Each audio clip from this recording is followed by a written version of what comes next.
like handmade paper that I buy and find and collect from gosh, many years. So cool. Yeah, thank you. So this is some of your older stuff, right? Yeah, these have been over the last 10 years. I put them up as inspiration because I want to start painting again. I want to paint bigger.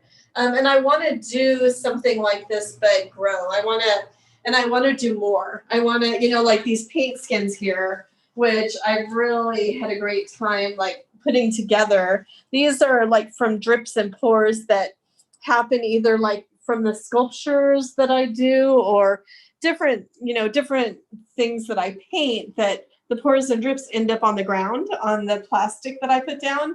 And so I peel this off and then I just continue to, stack it on top of each other. And it just makes these really cool, like sculptural elements. Oh, and I didn't even see all that glitter before. Yeah.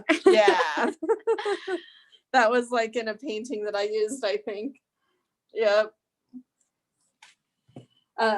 Yeah, and then like these two pieces are, I have an eating disorder, and so I like use the metaphor and allegory and kind of with food in my work, and so like this is representing a cake and pouring and dripping like the layers of a cake, and then this piece up here is a Hershey's bottle, which is one of my binge foods for hot chocolate and on top of ice cream.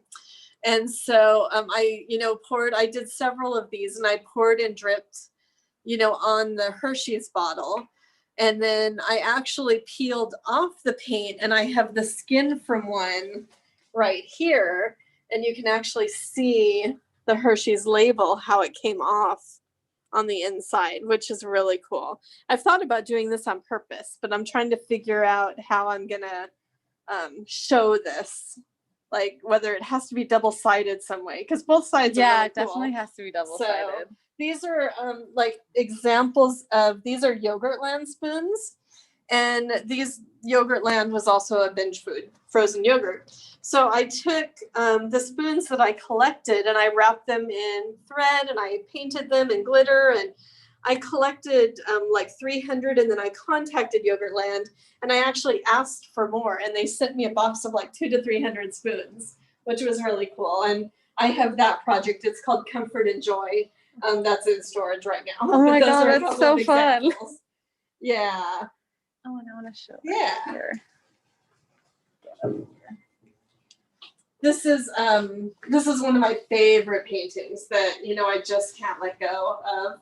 And then I had it printed on material from spoon flour. This was a test because I was going to create a bodysuit, and my thesis work was using Second Life, the virtual online world, where I compared myself with my avatar. And my avatar eventually had this painting as a skin. And so I was trying to bring, through a hybrid practice, bring Second Life into the real world. And I was going to wear a paint suit with that painting, or a bodysuit with the painting on it. So kind of an experiment. I do a lot of experiments and thinking about work. And these two round pieces are my newest works. And they're mixed media work. I cut up the paper that I collect, that I've collected over the years. And I love pattern and design and just beautiful textures and colors and, patterns from, so many different places all over the world. And, it shows up in my paintings in different ways, whether it's a imagined pattern or a real pattern. And you can see I use a lot of like circles in my work and dots and drips, and that's kind of been a motif through a lot of my work. And in fact, the piece right here, this is actually a magnetic board and with dots on it, and it's called My Imaginary Wall. And along with these dots, these were actually stickers that were put on the outside of a glass door here at the brewery on Main Street. Also part of My Imaginary Wall, which is another project. And it's talking kind of talking about the imaginary wall in my head that is stopping me or holding me back. Or it's like a fear that is, holding me back from doing a lot of the things I want to do. And so this is my way of working through that. And in fact, these pieces here, these drawings, are also part of that series, My Imaginary Wall. These were drawings that I just did during the pandemic. See, nothing goes as smoothly as we want. During the pandemic, that these are just like intuitive. They're just, I was in bed. It was, especially at the beginning where you're not sure what's going on. It was kind of depressing and stressful. So I did like, tons of these drawings and then these, dots. And these are still my imaginary wall. And that was just something I was playing with. Oh, that's cool. Thank you. And then more, like fun drawings that, all during the pandemic, figuring out, what's going on. And these are the papers that with the mixed media work. So you cut these up or? Yeah, I cut these up into like on the shelves there, and those boxes are actually the cut up remnants, or I have like this design motif that I use that it also shows up in my paintings. It's just like this natural form that my arm takes. The same thing with the circles and the dots, except for like this work on this wall. These I've been playing with texture and like just adding more and more and more until the paint builds up really thick. And I think these are meant to, I don't know exactly where I'm going with them or what they're meant to be. They kind of just happened. But I think it's kind of that, I love comics also. So in a way, I kind of look at them as like that blam, that wow, that kind of exciting thing that you see in comic books. And so I just realized that now. Like the POW, like the background. Exactly. Jill Sykes just commented saying she loves the bodysuit idea, and Claudia Elder said loves the mask. Oh, thank you. So guys, feel free to type anything in the chat, comments or questions. Okay, well, we'll see you tomorrow. Sounds good. Oh wait, we didn't see the bottles. Show the bottles. Oh yes. That is part of the project with Ted Myers, where I was paired up with a scientist. And after visiting the scientist at USC Keck, this is the work I created. Oh my God, lovely. Yeah. Well, thank you so much for your time, and we'll see you welcome. tomorrow. Have fun. Bye, everybody. Bye. All right. Yes. Okay. So guys, welcome. If you're just joining us or if you've been here, this is the virtual Brewery Artwalk tour, tour of the largest art colony.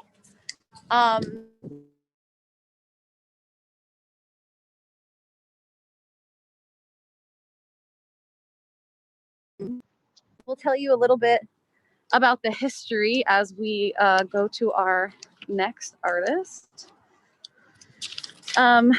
So my name's Magella, by the way, and I also live here, and I'm here with Dustin. So this was built in 1897, this whole place, as East Side Beverage Company. They actually had this plant for a while, and they survived Prohibition era by becoming a soft serve bottling company in the 1920s.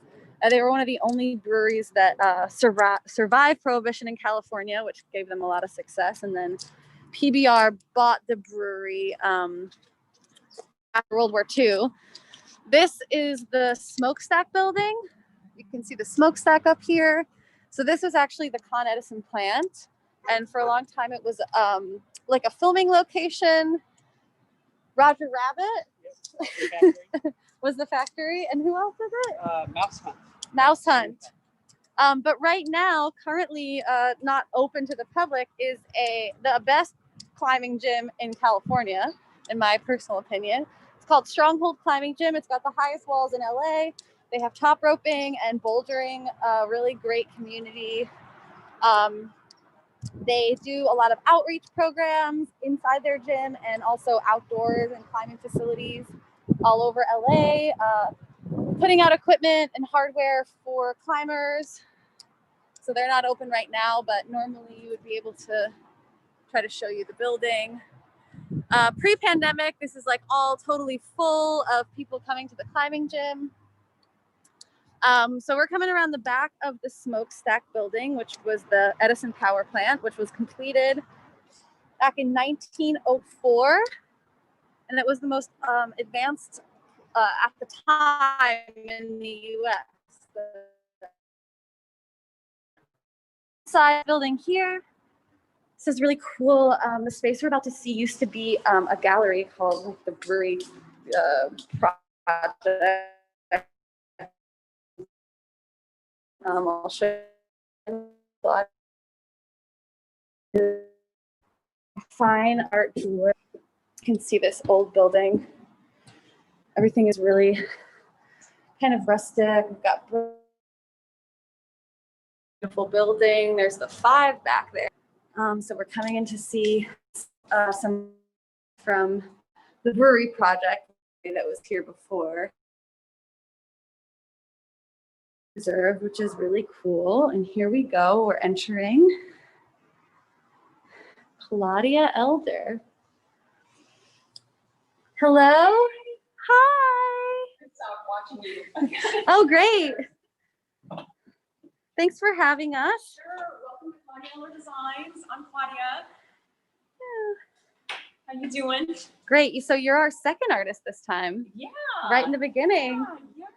This is my studio and live space, Gorgeous. and it's designed by our friends and neighbors, Telemachus Studio, who we'll be interviewing later on today. Yes.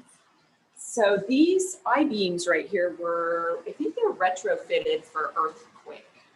Oh, cool. But so we worked around the existing space, obviously. Right. And you built kind of like a loft situation with another room. So our bedroom's up there, and then my studio's in here, and this is where I work. And then that's our living area, and in the back is a kitchen and bathroom. Great. Yeah. Okay, so let's see some of your amazing jewelry. Well, thank you. I'm a jewelry designer. I have a body of work, but I also work a lot with clients one-on-one to find deeper meaning and design in the pieces that they like, that they want to, exude their emotions and things like that. I love contrast. So you'll often see in my work, you'll see stripes, you'll see this sandblasted finish or the sandpaper finish along with a higher polish finish as an accent. I like the round with the square. I like old and new. That's why the space looks the way it is. Oh, perfect, yeah. Perfect complement to the work. Often inspired by architecture features and art itself. And then I love stones, unusually cut stones. This is what you would call a scissor cut stone. It's a, I don't know if you can see it really well. Yeah, we can kind of see. So the front is flat, but then there's textured cuts inside. It's a smoky quartz. So this is really, this caught my eye. These are really interesting. This is from Germany. The stone itself, and then I set it in yellow gold with this uneven asymmetrical veil here, and then some green diamonds. I don't know if you can see that. Gorgeous. So I started out with creating stackable rings, and then it kind of grew from there. I would add stones to them, little diamonds. As I said, I like things a little bit off center. So I would make this wide band with stones on the side, kind of like a little surprise. And it kind of just evolved from there with adding diamonds for engagement pieces. And I would say probably my signature look is having things set either flush, like this and like this, or bezel set. This is probably a little bit easier to see on the photograph. And then when I work privately with clients, we do them pretty much one at a time and according to what the stone actually is. And sometimes we set a lot of I set colored stones, or we can come up with a new design based on their tastes. So kind of taking inspiration from the work. And then I do also, I work with clients to do custom work. So I would take in their stones. Maybe they inherited a piece. Maybe they no longer like wearing something that they already have. Yeah. There's people that have cocktail rings and inherited from their mother maybe. And then this particular client wanted something a little chunkier. So you could see the drawing, sort of the outline of the drawing in the back. And then I created with her this wider ring, and in this fashion with the bezel set and the spray of diamonds set off center, evoking her birthstone and the joy and the playfulness that she has in her own personality. This particular piece is a Labradorite. See that okay? Mm-hmm. It looks good. So the woman that she contacted me through, she's from Alaska, and she basically saw one of my designs online. It was from an engagement ring, and it was the same shape. So what we did here, her dog died, and she was really close to the dog. So he was a yellow lab, and so this is Labradorite, which we sourced from Alaska. And then we had the stone cut and made the ring. So this is really special because she had this casting, an actual casting of her dog's footprint. And then what we did is we took it as a JPEG and then laser inscribed it on the bottom. Yeah, so cute. I know. Look at the little paw. I know. I often put little words in with intention underneath rings and things like that for people. Or I, in this case, this person, I asked her for a hair of the dog, and I laid it underneath the Labradorite. You can't see it, but it's in there. So she was pretty happy with that. It's, so sometimes also people just love the design, and so they come and bring me their big stones. So then this was set in a different setting before, and now we put it in something that was more to her taste, and it has a lot of the same elements that I have in my other work.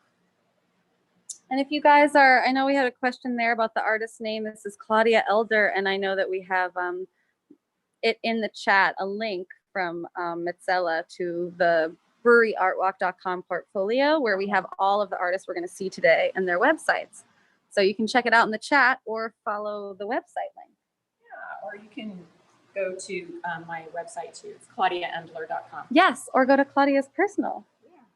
And this lady here, this is such a lovely story too. So this lady, she's unmarried, but her mom, this was her mom's ring guard, and her sister, this lady, Kathy's sister, had the center stone.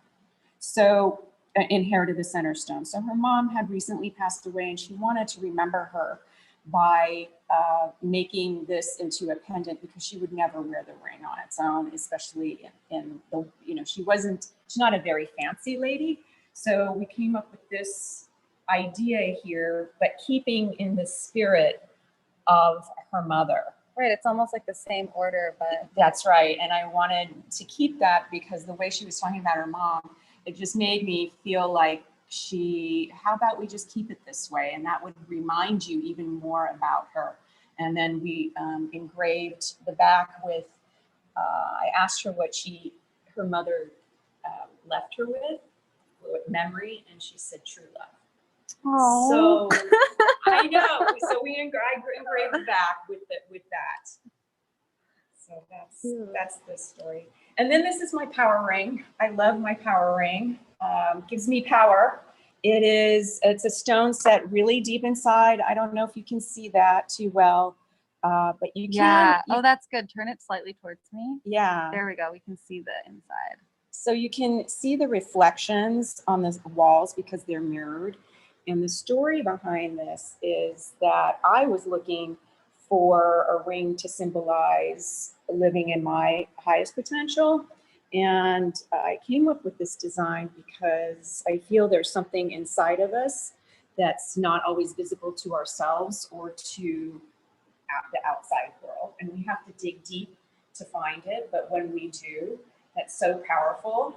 And it changes our perception about everything. And this in the sunlight is just so blingy. I mean, it really, like, it doesn't look like it's from the side, but then when you look inside, it looks like a starburst, especially in the sunshine.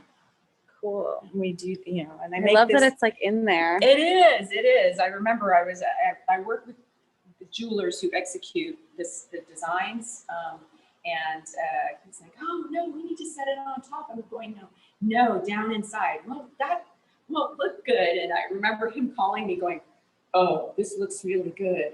I said, he took it outside. It looks really bright in the sunshine. I said, you took it outside? And he said, yes. And that was really funny. That was really funny.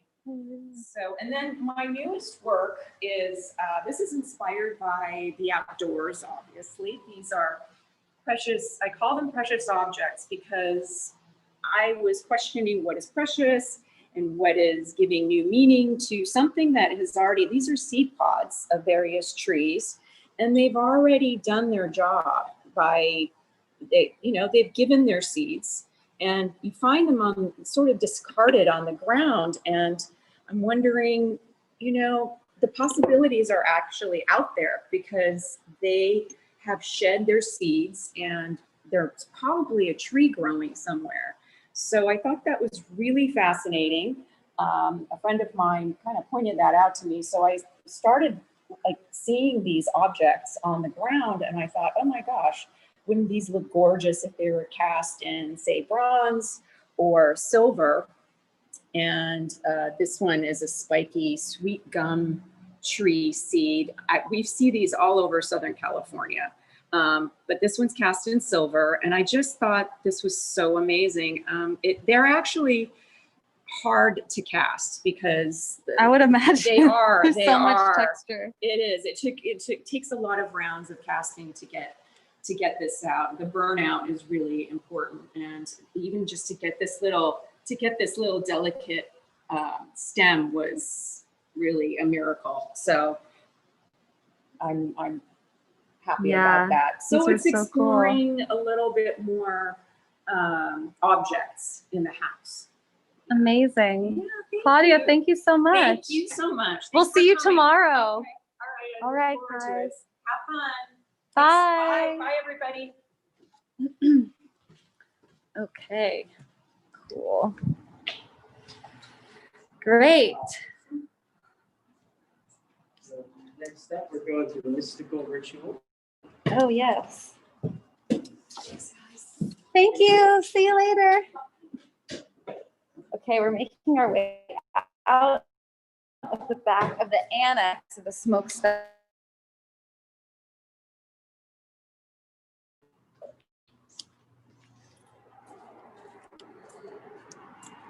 It's the 5 freeway here.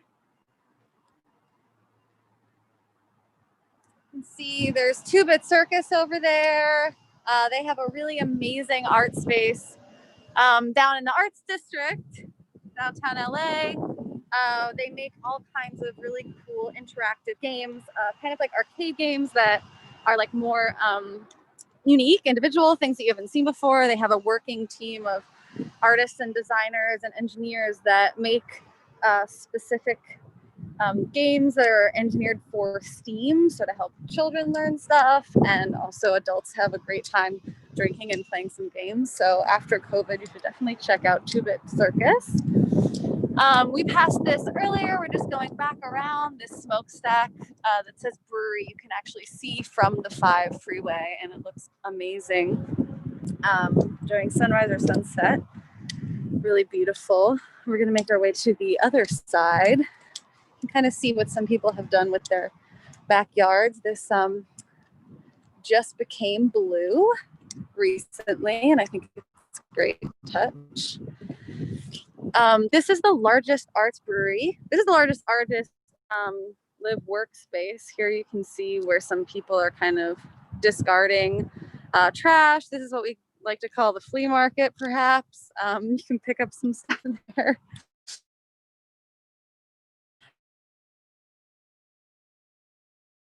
And after that, I don't know exactly how many people are here. I know it's a lot. That's a question from Kelly. So if anyone else on the tour knows the answer, please let me know and I will let them know. This is the back. So this is the, again, the smokestack that was the Con Edison building. It was actually the most advanced in the US, which is really cool. So after this place was the PBR Brewery and the Edison, it was actually bought by Carlson Industries, who own it now. And they were a factory equipment salvage company. They bought it in 1979. And they gutted the place. They opened it up for rentals, and artists flooded the empty spaces and kind of created their own live work spaces at the time, which is why all of the artist lofts and workspaces that you'll see today are super creative and original and totally unique and different. So here we go. We're still at the smokestack on the back end. Hello. Hello, hello. This is Mystical Ritual. Let me just see if I can find her. Hello. Hello. How are you? I'm good. How are you? Great. Oh, well, welcome to Mystical Ritual. Candles and spells and witchy creations and potions. I put a lot of the candles out for you to zoom in on and check out. And they all smell lovely. And you can view them and all their fragrance information. I was just over at Denny's and they had one burning. It smelled so cool. good. Very good. I was like, what does that smell? And they literally said Mystical Ritual. I was like, just there. Hey. There's more details on mysticalritual.com or mysticalritual.etsy.com. These are so cool. And there's more than candles. There's bath salts and luxury oils. There's jewelry. There's all kinds of yummy things. This is so cool. And I was asking you before, when did you guys start this? January. So cool. We're already past 2,000 sales. Yeah, that's amazing. Yeah, people like the comforts of it, and there's a lot of cool meanings between each candle. So they're great gifts, and shipping them everywhere. And what about this guy? That is a body and room spray called Fairy Cupcake. And there's other ones as well. We actually have one that helps keep bugs away, but it also smells good. It's called Swarm Repel. Oh my God, look at these little crystals. That's Cosmic Witch. Yes. That one's really fun. It actually smells like outer space. Oh yeah? Mm-hmm. I'll show these ones too. Are you guys doing any special like Halloween full moon? Oh, we actually have candles that are specifically for the full moon, called the Full Moon Ritual candle. I thought you might. Yeah, and then this one's Moon Child right here. And guys who are tuning in, Mitzella just put in the Mystical Ritual link into the chat. So if you guys are looking in there, you can directly go. You can also find her on Etsy, Mystical Ritual, and at the website. Oh, that's so cool. I want to sew the pink one. Oh my God, I love the little dried flower. Yeah. That one's called Divine Fertility. Oh, I don't need that. They're all different. Like this one here is for money. It attracts wealth when you burn it. I need that one. So great. Love and Lust candle. Oh yeah. So Mitsella, send the link again, because when you typed it into the chat, you only sent it to all the panelists, which is just you and me. So when you type in the chat, you want to hit all panelists and attendees. Mitsella will send that link again. Thank you, Robin, for pointing that out. All right, cool. So how long have you been here? I've been here since 2012. But I've been Amazing. coming to Brewery Artwalk since like 2008. I know, they're the best. That's so cool. And you live here with a bunch of other people, and this is where you make all the stuff? Yeah, I live here with Slappy, Patrick, and Rachel. And right behind this big roll-up door is where the little candle factory and all the oils are made. This is so cool. And they have like a really great, I'm just going to show them your space. They have a nice view. Little things. Great. Okay, well, thank you so much. Is there anything else you want to say? Thanks for coming. Definitely check out amysticalritual.com and mysticalritual.etsy.com if you would like to get more information. And it's really easy to ship it everywhere. We ship everywhere. Oh my God, amazing. Okay, cool. Thank you so much. I love your setup. It looks great. Ooh, almost tripped and died. All right, well, we'll see you tomorrow. Okay. Bye. Thank you. This is like a really great view of the brewery right now. It's getting a little darker.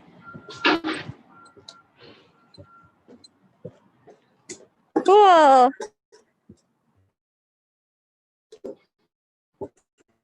I think we're doing better. I'm already, this stuff is legit.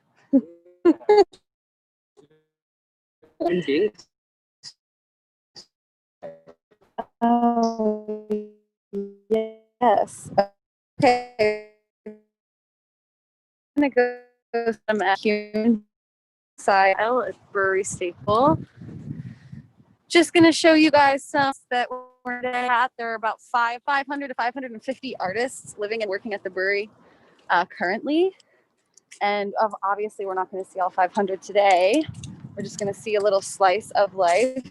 But when the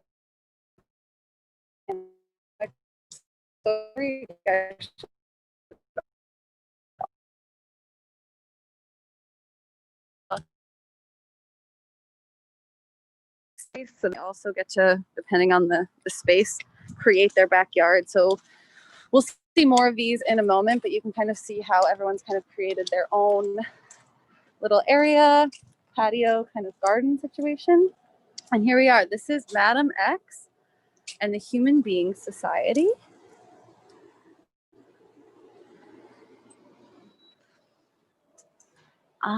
Hello, hello. Here you can see Madam X and the Human Being Society. I'm going to go over here and start. Hello. Oh, thank you. Let's see if you guys can see this.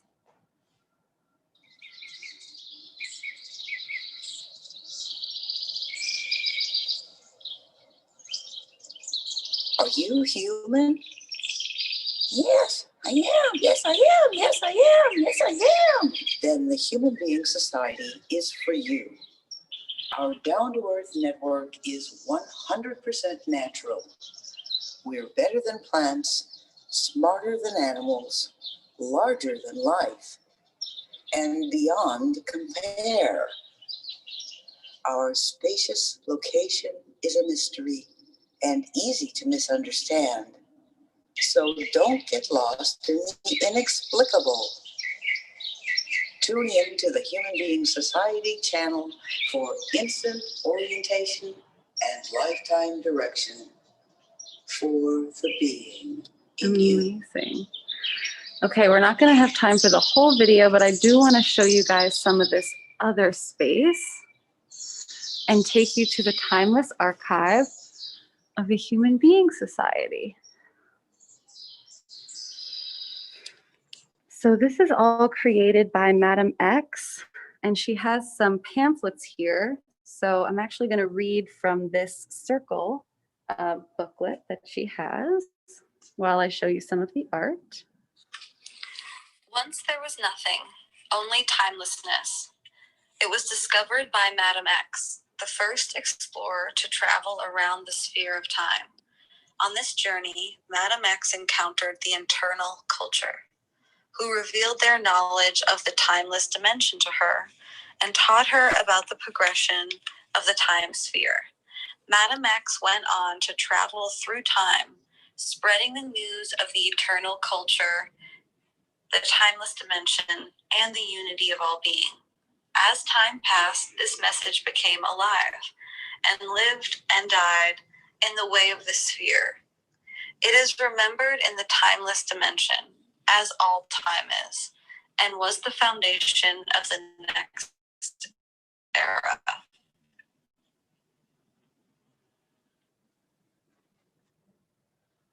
And right over here, this is Madame X, right here. I'm going to tell you a little bit more about her. An ancient explorer known only as Madame X has arrived, becoming the first man to travel around time itself, proving it to be a sphere. Her journey has been linked to those of the early European explorers, who proved by their journeys the spherical form of the Earth. According to the account given by Madame X, the extreme opposites of future and past are joined in a sphere by a timeless eternal segment, which she crossed during her journey around the sphere. The explorer known as Madame X has brought news of a timeless culture which she encountered during her journey through the eternal segment of the time sphere. According to the eternal culture, all time and dimension moves in one overall direction around the sphere, creating opposites, as well as an illusion of beginning and ending. Beings of the eternal culture, understanding the design of the time sphere, see the eternal history of time and dimension as a unity, encompassing the opposites in dimension and the variations in time. According to Madame X, this spherical view of the infinite variety of phenomenon has enabled the eternal culture to expand consistently, without internal friction, and so move far ahead into the future. Crowds gathered at the official welcome for the ancient explorer, who has become the first to conquer the sphere of time. Speaking to all human beings, Madame X said that her journey marked the beginning of a new era of unity in the knowledge of the design of the time of the sphere of time. This unity, she explained, extends not only throughout the human species, but into all forms of time and dimension. Madame X said the new era is timeless, and that in the eternal culture will spread and unite all beings throughout eternal time. The circumnavigation and proof of the spherocracy of time alters our point of view.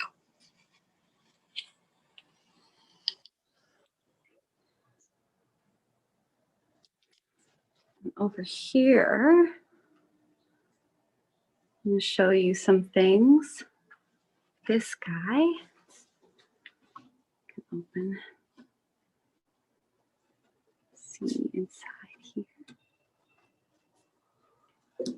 These are so cool. Look at this little box.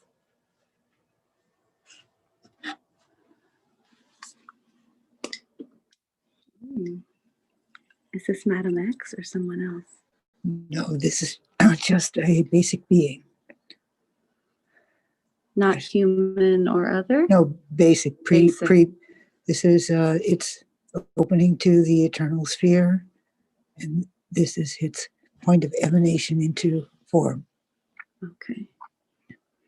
Oh my God, I love this little box.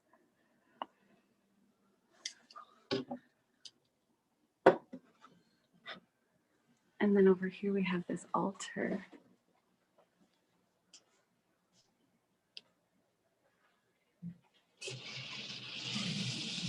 And this is an altar to the cosmic being, a sincere offering is made this day. And this is from March 2016 by Madam X.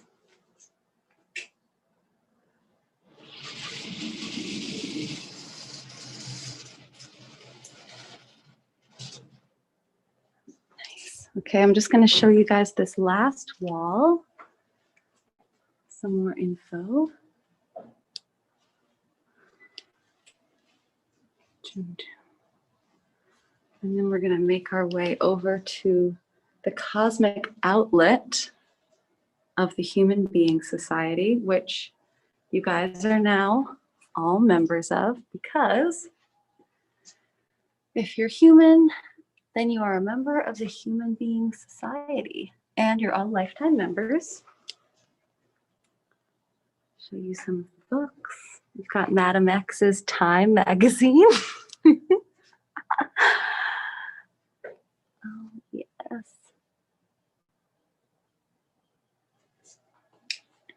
And I have to show you also the handbook. Little handbook here. And we all get a lifetime member. Well, I took one earlier, so I should leave mine, right? Okay, I'm gonna have two, you guys. Yeah, this one's for Dustin. Yes. So now we're all lifetime members, everyone who joined us. Thank you so much. Oh, I didn't even see this last time. Oh yeah, let me get the true love in.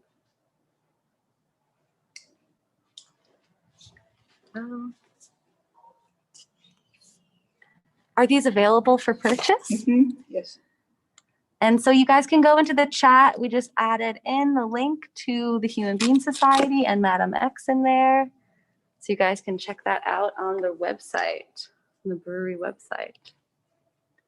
Okay, Madam X, thank you so much for sharing your space with us. Thank you so much for coming.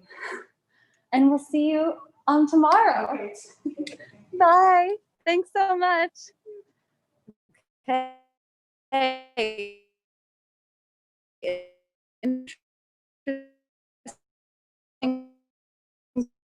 Journey into the time. So we're gonna with.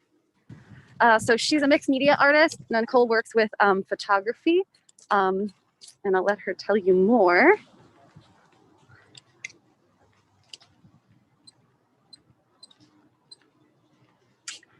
Hello. Hi. Hi. Welcome back, guys.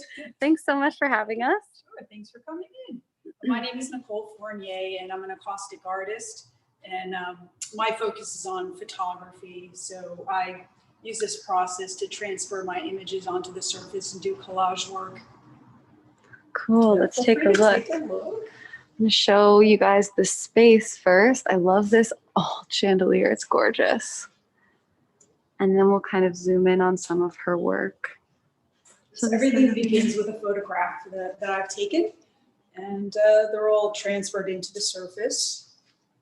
And this is beeswax, correct? Right, it's a beeswax medium. It's mixed with Damar crystal sap. It's a sap that hardens the material.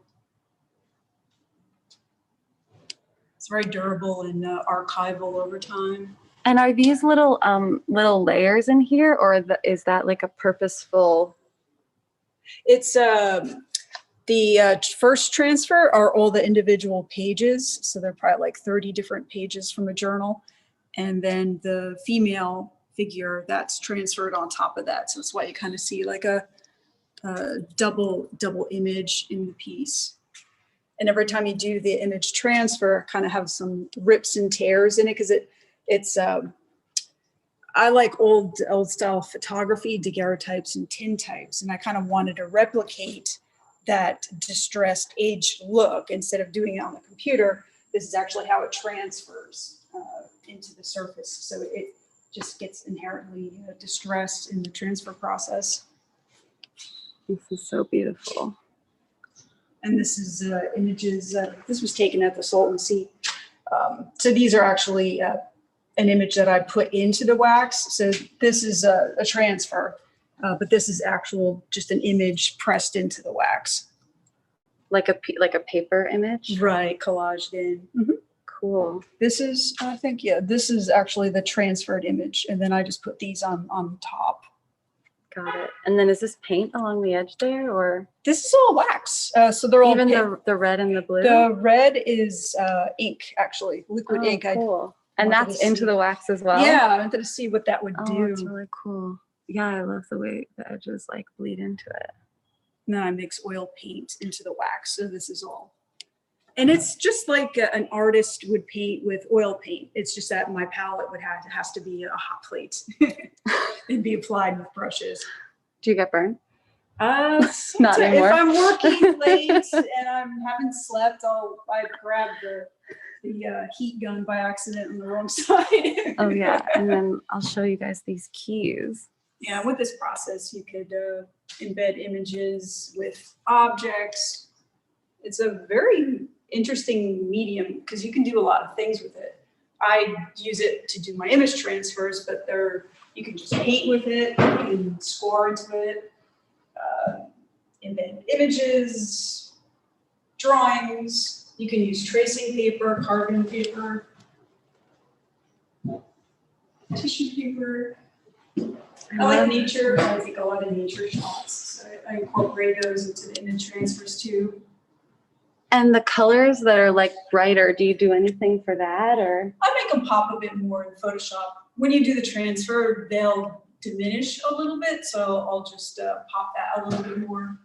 Contrasty images work a bit better in the process. And this one looks like an older photo. Yeah, I got that through like a government archive site. Cool. And I think Matsela just put the link in the chat. So if you guys want to look up more about Nicole, it's in the chat. Cool. And this is a photo you took in the middle, correct? Right. Everything, took pictures of the crucifixes and the roses. So this went down first, the center image, and then the roses on top. And do you take a lot of these photos here in the studio? I do. Mm-hmm. Yeah, I have all the backdrops right. Oh yeah, hanging. Oh, I see them. All the photos and lights are stored away. And this section on the metal here. These are examples of my commercial images work. So if I take on some portrait requests, I can do weddings. If you might have images already from your family, say like family photos. Yeah, I love There's these some, two ladies. It's like pet portraits, maternity. So those I shot. Not that one. Not the one of you. Not the one. They're so cool. And I showed last time we saw these prints. So these are some of the prints that you can find. Right. Smaller Do versions. some, Affordable prints. versions. Yeah, so they're $20 each. These are so cool. And then you can see the life-sized ones. Do you want to tell us a little bit about this one? I think this one's so fun. That one, it's more about letting go and just trying to, I guess, like surgically remove different aspects of yourself. So I just picked up images that are in like public domain imagery. So like a lot of surgery, old tools used in surgery. I just love some of these really archival military photos. And then these are two photos, right? One is one you took. Yeah, so I took this one, and so these are all collaged in from the public domain sites. So that's an image of a military hospital, I think back in like World War II. So cool. I love Botanical pieces, core essence. Yeah, it's so cool how you get like this layering effect. And I just like all that's like a old illustration I just came upon. And so the braid too, that's an old illustration.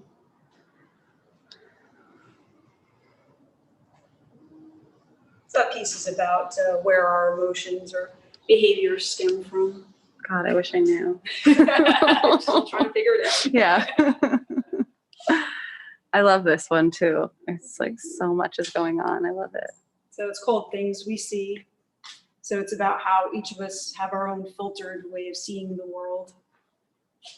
The images along the edges are all, again, pulled from archives, anything that has to do with eyes, eye surgery. And I'm doing an art giveaway. So Oh, really? If anybody's interested. Yeah, let's. I'm interested. What's going on here? How do we So enter? My sign on to follow me on Instagram. Mine's kind of long, Nicole Doris Fournier. There's other Nicole Fourniers out there. So just sign up and I'll do just a random pull of names, and I guess I'll announce that on Monday. Okay, well, I'm signing up even though I'm here in real life. That's okay. And I have multiple Instagram accounts, so I'm going to cheat. I'm 100% cheating. Okay, cool. Oh, I want to show this one too. I remember the names of all these pieces. That one's tethered by the accord of emotion. Oh, Jill Sykes says she loves the white flower on the gray. Hi, Jill. No, thank you. Yeah, I love how this woman kind of progresses and then It's at about the long, end. though. So that's about like 3 by 7 feet.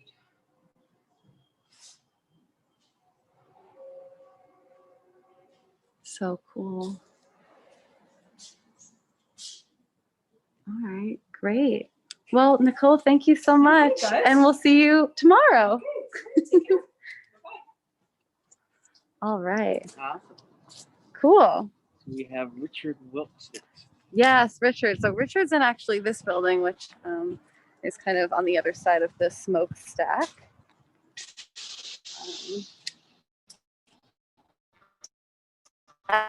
As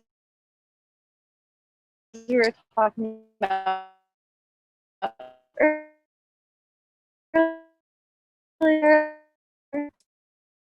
our cat is cutie. Hi, guys.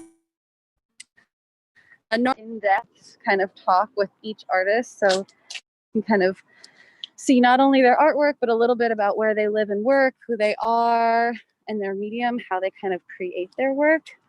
Sometimes during the art walk, there's so many people that you don't even really get a chance to talk to the artist. So this is a really cool way to get to know them a little bit better. And we're going to see Richard. Did I just echo? Oh man. Hi, how are you guys? Say hello to the art walk folks. Yeah, good buddy Victor and my wife. Hi, I'm Magella. Nice to meet you guys. All right. Welcome back. Thank you. How's it going? It's going pretty great. I'm better on the timing this time. Good. How's timing doing? Good, we're good. Keep it at 10. That'd be great. I think I'm on the money. Nice. Okay, so I'm Richard Wilkes. I'm a sculptor. I work with steel, aluminum, and been playing with waste plastic actually.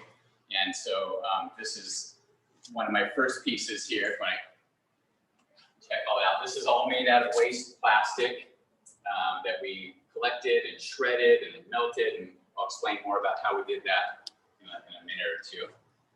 But this is really my primary project right now, and this was a prototype sculpture that I did bring out to Burning Man last year and put it through a bunch of tests, and it went over really well, and I learned a lot about plastic and 110-degree heat, and so that was a really good experience, and a lot of people loved interacting with it. And it's fully loaded with a lot of technology, a lot of LEDs that are run off of an app. Everything has an app.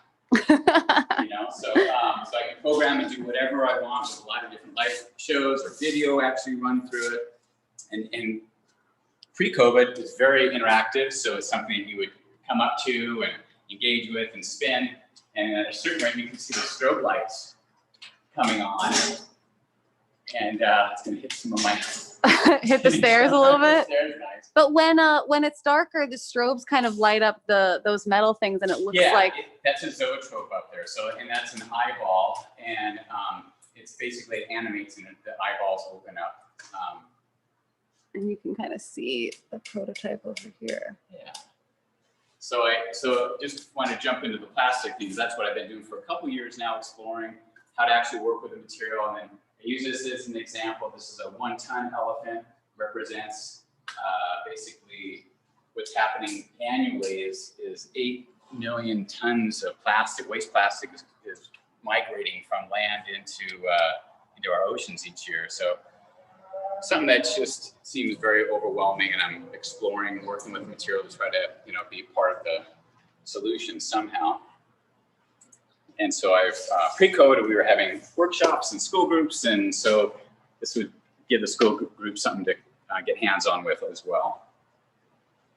And so that the jelly, that's a jelly, that's part of this concept called Liquid Forest. And again, pre-COVID, I had a campaign ready to launch in March this 2020, and had to put that on hold. Everything was happening. So basically, I do a lot of work that goes to Burning Man. This piece was in a traveling show that was in the Smithsonian for a couple years, but all Burning Man inspired work. Cool. And so to jump around a little bit, so how we created these rods, and I work with a team of people, wonderful volunteers, friends. And so these are the machines that I built. These are open source plans. There's a group called Precious Plastic. It's an international group. And you can get the plans online. It's part of the community that we all belong to. And I won't turn this on. I heard some feedback, like when I it's too loud. On, it was just oh, okay. Yeah. Well, we can still show like how it works. Yeah. Anyway. So basically, this is the shredder, and it breaks down any kind of plastic you have into these flakes. And then those flakes go into this hopper here, which this machine's called the extruder. So basically, here's your flakes being fed into this extruder. There's a motor, there's a screw, and heating element. So this basically melts like a giant hot glue gun. So that'll melt, and then we make molds, because we are doing the jelly tentacles, basically out of, filling up tubes. And so this connects here, we fill it up, and this is a heater also. And then when we're done, we get these nice, beautiful plastic. Recycled from like bottles and stuff, right? Bottles, cups, Tupperware.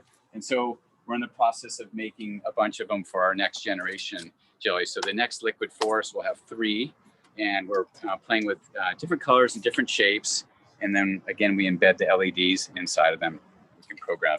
And then do you guys have to bend them later, or? We do. So what ends up happening is this heater gets double use. So we take out the molds and we insert just the rods in here, heat them back up again. And then, so for the next generation, we're twisting and bending to kind of play with the elasticity of the material, like we didn't do before. But so now we're bending them on forms and creating 3 new shapes. And this project is still moving, but it's moving a little bit more slowly. Hopefully it'll get back to Burning Man. But if not, there's other placements in urban settings and parks. This is actually at Venice Beach. And this is a real photo. This is a real photo. These are concepts, but this is a real photo. That was, we were there at Venice at oh, that's gorgeous. The Venice Afterburn. And then, then these are just some concept images showing, how they could be placed in different environments. So I'd love to activate, retail spaces or any kind of urban spaces that need that kind of energy, new energy. So during COVID, what I've been doing is experimenting with new machines based on what I've learned. And so I just created, this is a handheld injector.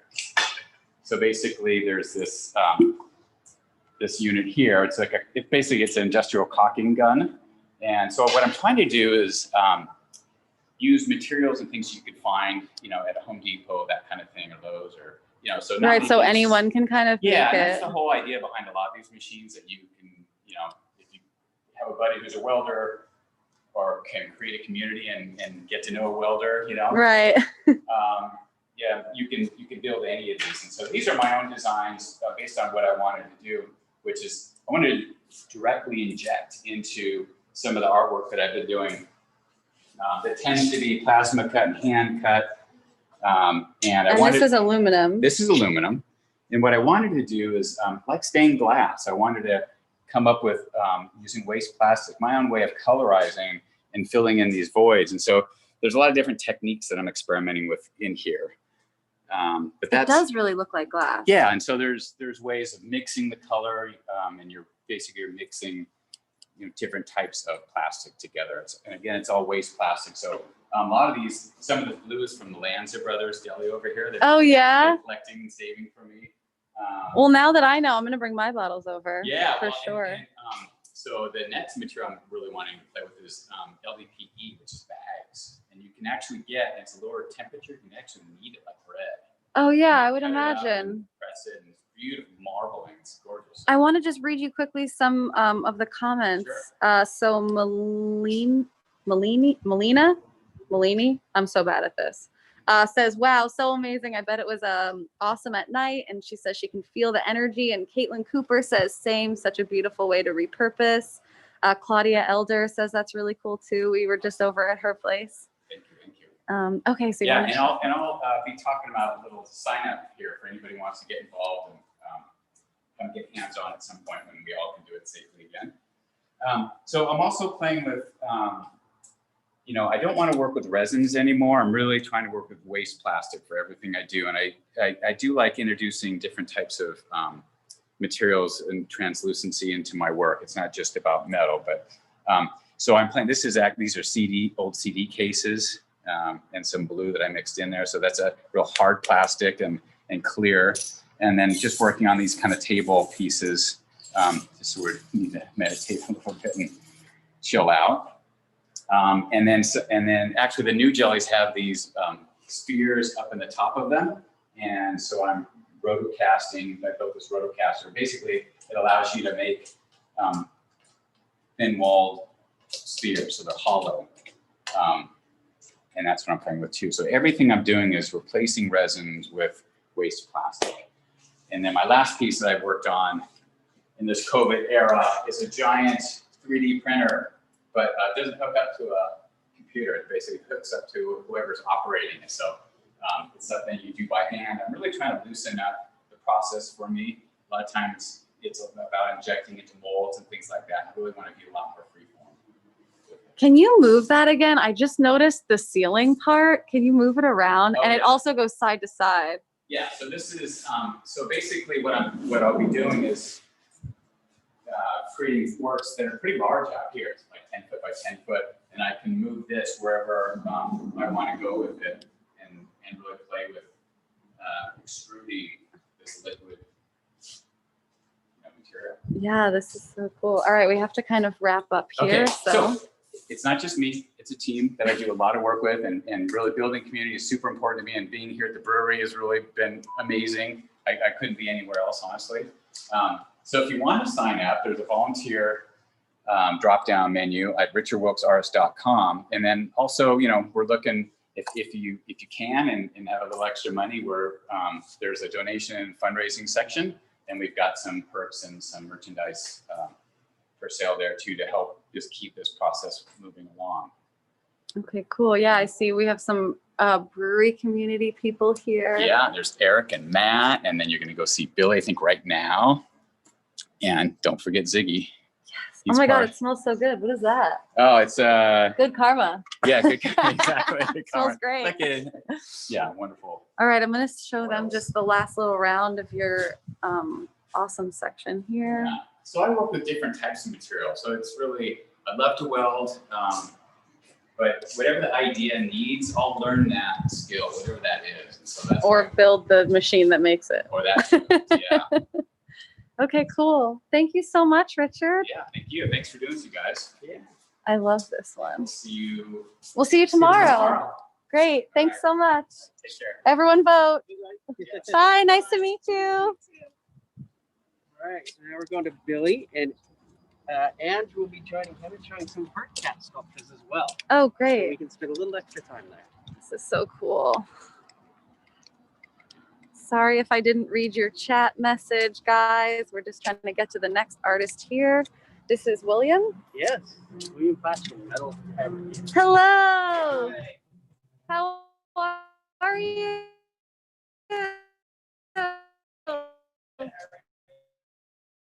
Thanks for having us. Right. Sure. I'm Passion, and I'm a metal fabricator, and I work in architectural metal and also art fabrication. And this is Andy. Hi. Good. How are you? Good. I make cat art, and I also make stop motion art. So this is kind of what I'm showing today. Tell us your name again. It's a little hard to hear you. My name's Andy. Andy. Yeah. Great. Oh my God, look at this bad boy. Yeah, so this is a wearable cat head. You can see through the nose. This one's name is Smuggles. The owner was nice enough to let me borrow him to show you guys today. But So this is something you made for like a person? yeah, it was a commission. The sculpt for it is actually up here. You can see it on the shelf. There's like a foam sculpture. And then I vacuum form it with plastic and cover it with fur and airbrush it. Oh my God, it looks so realistic. Can you wear it? Yeah. Yeah, you need to. Yeah. So we can see this in action. Oh my God, we're all wearing jumpsuits. I know. Yeah. Yes, I fit in. Yes. Oh my God, this is so good. I love that there's a neck thing too. So it like really, it seamlessly like fits in. I wish I brought my dog head. I have a matching dog head for Oh, mine. really? Yeah. Dustin, where's your jumpsuit? I know, I feel so left out. This is so cool, Andy. And these are some of your other stuff? Yeah, so I make a lot of so this is Mount Rushmore. This is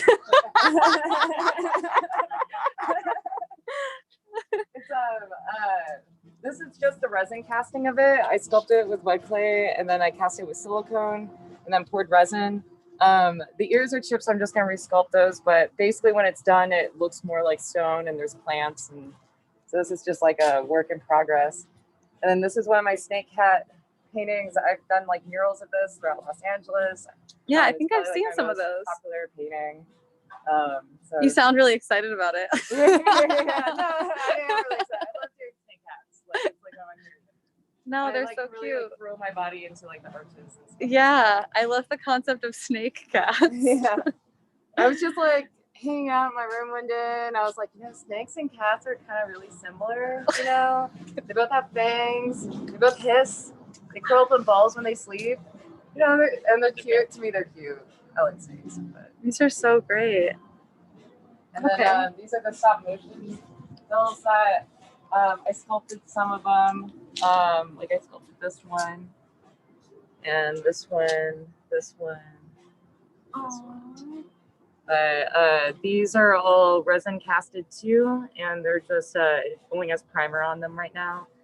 And then I mixed some colors to do their bases for the base coat. Caitlin Cooper says that she loves the snake cats. Oh, And you have Instagram. Yeah, she says cats have 3 eyes. yeah. They're so great. And Cool. then Billy's got this table that he's working on. over Yeah, there. Billy, let's see. Real quick, what's your Instagram? Oh, Cats Rule All. Cats rule Yeah, all. Cats Rule All. For the Instagram, cats rule all. Okay. Thank you so much. So this is polished stainless, and I'm warping it with heat. And then I put all the pieces around and making basically a big cube with all of this material. And after it's all welded together, I'll polish it again. So it'll just be really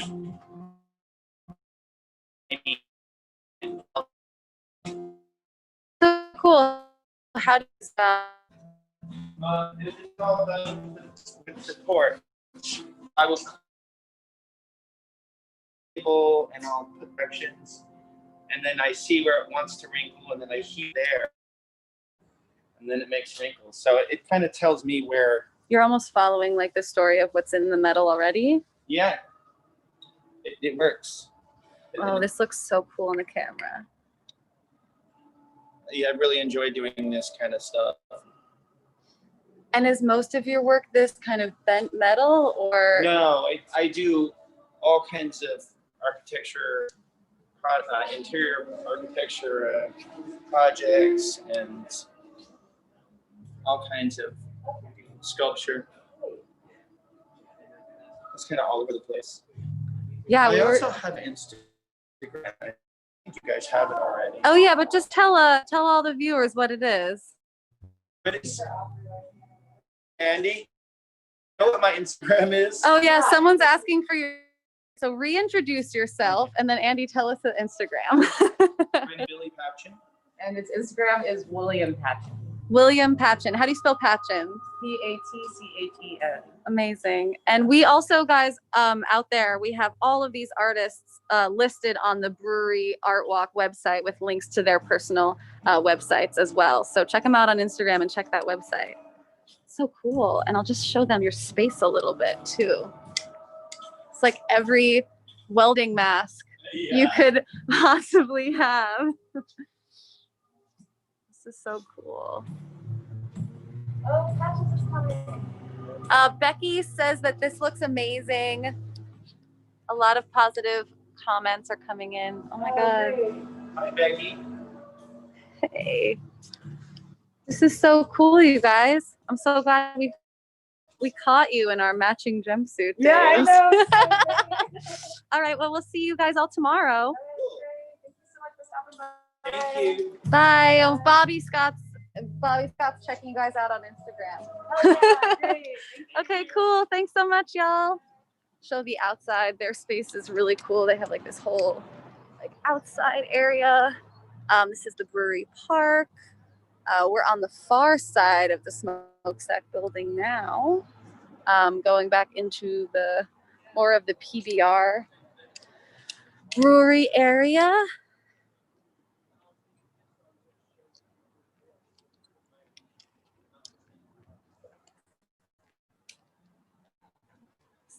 Fine. So everyone that lives here is a working artist, and almost exclusively people that work in their field to make all of their money. Hello.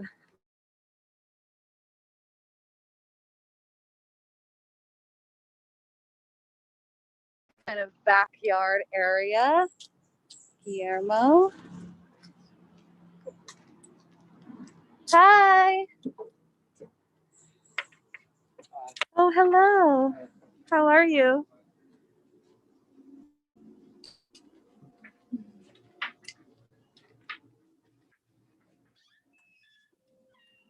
Hello. Hi, how are you? Sorry, did I surprise you? How's it been? It's great. It's going good. How are you? Very good, very good. Excited to see your stuff. Let's Yes. try to see as much as we can. All right. let's go upstairs. Okay, great.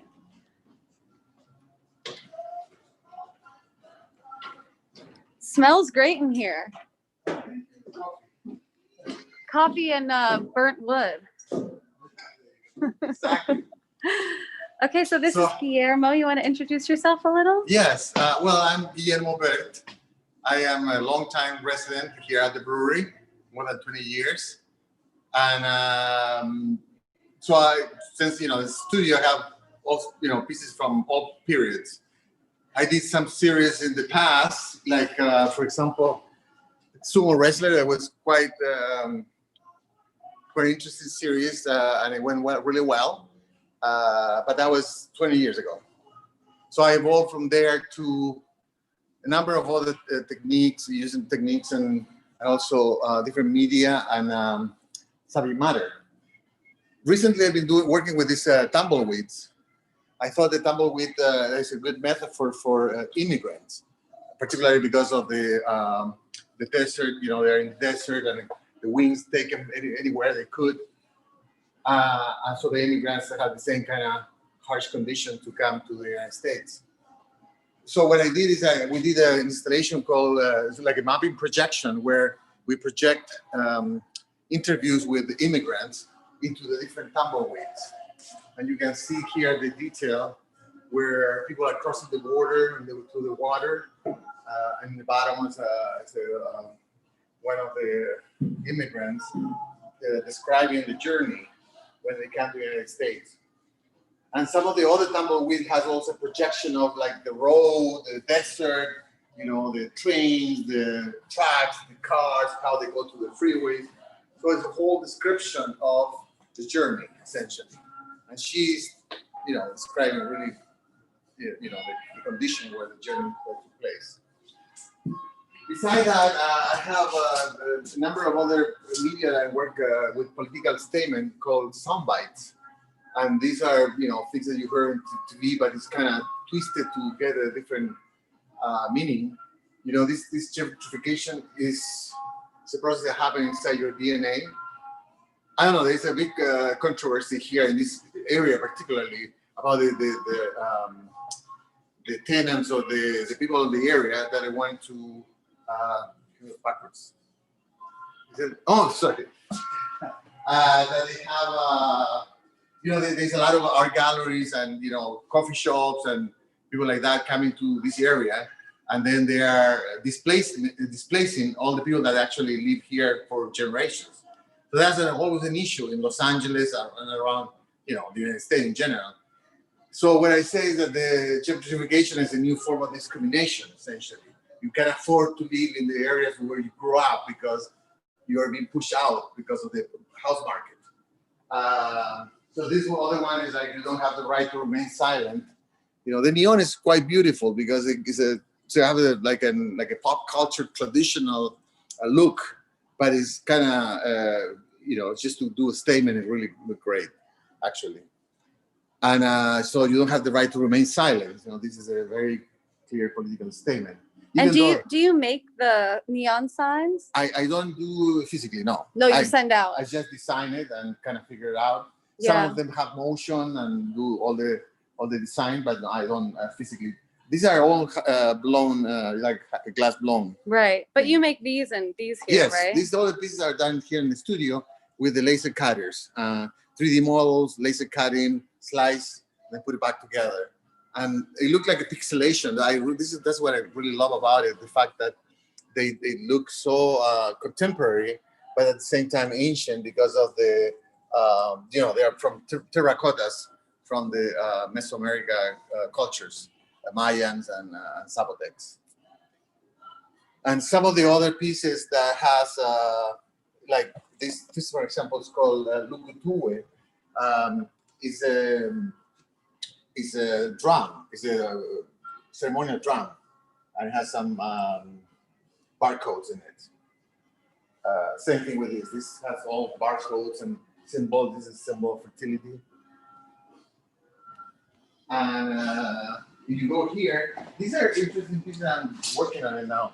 So you have these sliced things, and then you figure the pieces would build back together. But it's really interesting what happened here with the negative space. Is this the body that you cut out? Yeah, these are the negative space of the figures. And I really like the fact that it's kind of the absence. It looked like the Grand Canyon or something, Yeah. So the negative and the positive give you like a little, a take on the figure. This is something I'm developing though. It's in early stages. And then these pieces are a little older from the barcode, the original barcode series, which are vertical barcodes. So this is Capitol Hill. And this one was based on the Parthenon, the one on the left. And is this also the laser cutter on wood? Yeah, well, this is a museum board. Museum just to make board. It more archival. And then you did what? Is that gold leaf on top? Yes, it's 24 karat gold leaf, yes. Essentially you burn the image with a laser three-dimensionally, and then you gold leaf it. It's a very European technique of gold leafing. So you get it really work great with architecture and three-dimensional kind of sculptural things, because the gold capture the light and give you a really lot of 3D, but at the same time, the black and all the other things give you more of you know, that's in the black, the light get the three-dimensionality. This was the cathedral in Paris, Notre Dame. The nice thing about it is that it was sort of like made by a carpenter. You know, all the little pieces of wood cut together. I mean, this is actually made of stone, but this is a different take on it. But it's all based on barcodes. Is this another tumbleweed? Yeah, it is. But it was red like that? No, I painted it. Oh, you painted it. I like that. Some of this stuff is really cool because it has mylar behind, and then the mylar reflect like a mirror. So you kind of pick up the lights around it and the geometry, and they have different angles to it. And this piece was based on the idea that democracy is become like such a illusion. So what I did is I did a barcode that has the word democracy in it, and I make a pattern out of it. It's called democracy pattern. And the idea is that democracy become like an abstraction. And it's cool. We can kind of see the color change too. From gold to green, and that is so like you know, nobody would know that that's about democracy because it's so abstract. But that's precisely the struggle that you have to kind of understand it and make it like more alive instead of being just a symbol that it doesn't have any meaning. Okay, great. We got a couple of minutes left. Let's get to the carpet. Yes.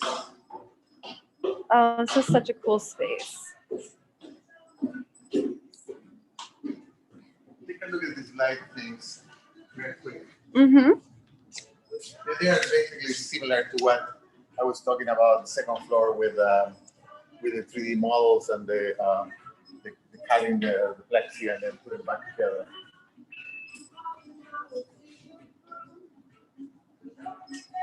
So this series is the Encoded Textiles, and the idea behind is that I go to different countries that have indigenous population and try to capture the stories that are fading away, and then capture it and put it together into a code, a barcode, and then I ask the weavers of the community to weave it. So you can scan it with your phone and listen to the stories from the tapestries. So it's a combination of ancient and new simultaneously. But also the idea of the oral tradition, that you keep it alive within this context of the weaving. So the weaving is the connect in that regard. The ancient technique with the new technology. Yeah, we have some people commenting here. We have My Venezuela. Is that me or my? Says loves the tumbleweed connections. And then Caitlin Cooper says that she loves the political commentary. It's so important to communicate these things that affect all of us. Wow, that's great. Thank you. Thanks so much. Do you want to talk about this one? And then I think I have to leave you. Yes, these are based on the Jakarta loom punch card. That was something that they invented in the 17th century to automatize the textile industry in England. So I was invited to England to talk about this, my project, my Encoded Textile project. And England, the north of England, Leeds, like this University of Leeds, it was where the textile mecca was in the 17th century. So they have all this technology, all the old punch cards, all the machines that give information to the machines to weave these textiles. That was a revolution then, the punch cards. But that became the revolution that the computer, took the cards and make the punch card to feed data to the large computer that start appearing in the early, 20th century. And so I'm taking those to represent this transition and simply keep on going with the idea of the textiles and creating these new ideas and icons based on those cards. Oh my God, look at this one.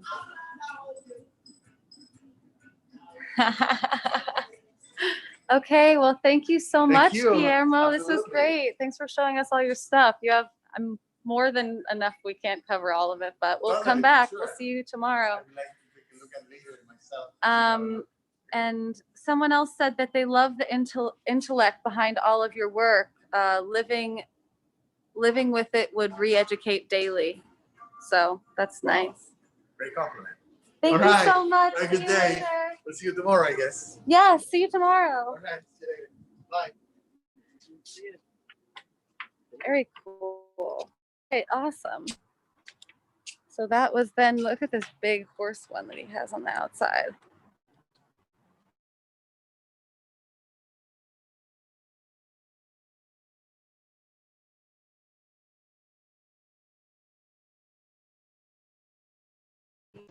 Artists that live here kind of meet up at the brewery.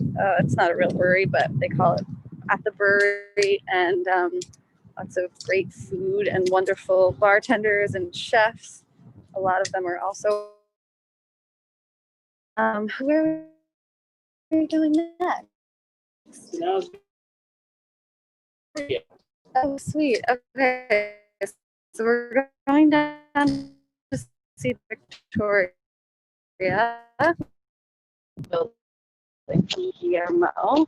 You can see the brewery office over here, created by all these different artists. A lot of them you can see they're built out of flamed wood. Lots of beautiful. Ooh, it's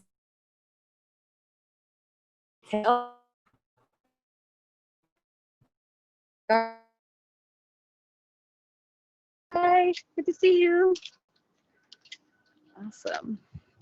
Hope everyone out there is still alive. You guys are a quiet group, not as many comments and questions as this morning, but I'm imagining that you guys are enjoying it nonetheless. So feel free to comment in the chat section, and I can kind of transfer the info over to the artists that we see.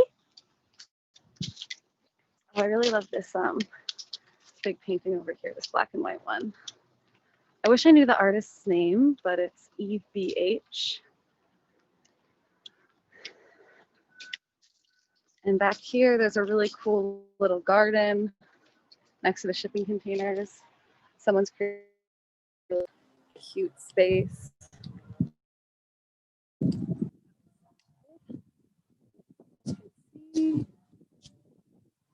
All right, let's go say hi to Victoria. Hello. Hi, how are you? I'm good. How are you? Yes. Oh, it's not a real cat. It's not a real cat. It's a very stoned cat. Very sleepy cat. Oh, well, good to see you again. Good to see you too. Oh, I love the wolf. Thank you. One of my totems. Well, you want to introduce yourself to everyone out there? Sure. Hi, I'm Victoria Savans. You can call me V. V. I am a longtime burner, very long-time resident of the brewery, over 20 years, a teacher and a visual artist, and I've taught dance and art my whole life. Amazing. So, All right, well, I'm just going to give a little view of the space, and then we can kind of get into some of the art. What is the most recent work in here? Well, they're all works in progress right here because I'm actually expanding out to the desert. So I tend to work in series. So the Venus series was one I've been working on for probably almost 10 years now, but it's not complete because there's 12 figures. So these are two of the earlier ones, and then they connect on. There's one called Alchemy, one that's called Chakra. Chakra has a digital sequencer in her, and this one is actually reworked over a 10-year period. And then there's going to be another version called Sacred Water, which is actually male. So, oh, that's really cool. Yeah, and so that one will be the same size. Most of them are 2x3, but these two, because they are honoring the earth, which I'm very close to, are larger than life, basically, or as large as life.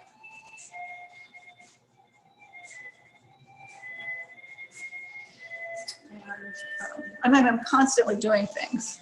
The things I'm working on is the Occupy series, which you'll get to next. And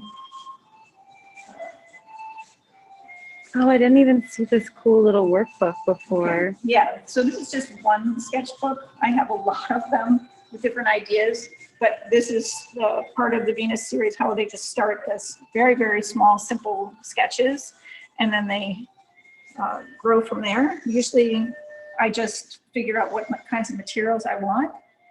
And weirdly enough, the universe just sort of finds them for me. So some pieces have been complete in like 6 months, you know, whereas other ones I might have held on to materials for years. And then other times they just fall in my lap. Someone says, here, you know, I found this, and all of a sudden it works with what I'm doing. So it's pretty magical. Art making is very magical.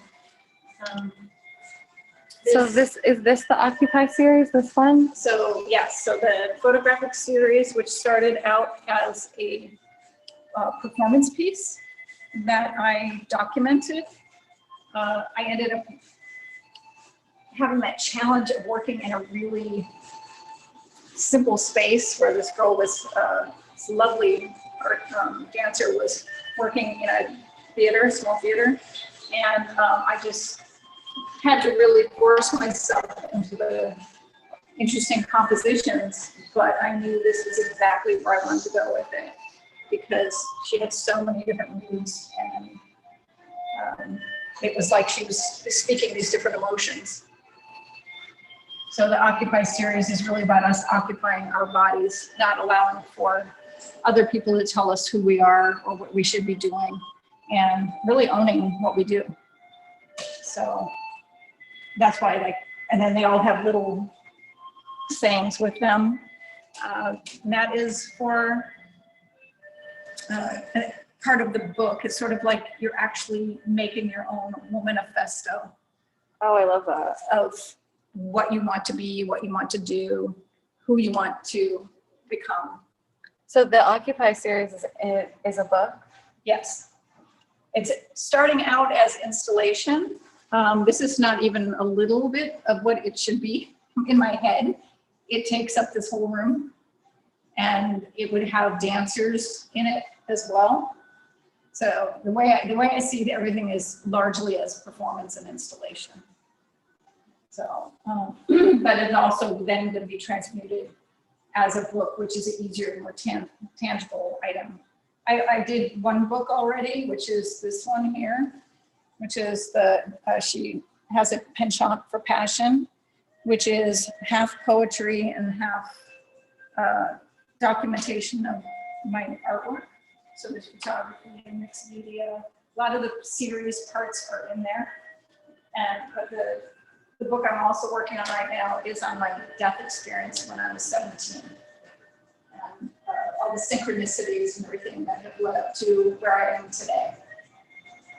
And this may sound a little odd, but in 2017, these other beings came in and basically said, I was talking about the Occupy series with my friend, and they came in and said, well, when are you going to do that book?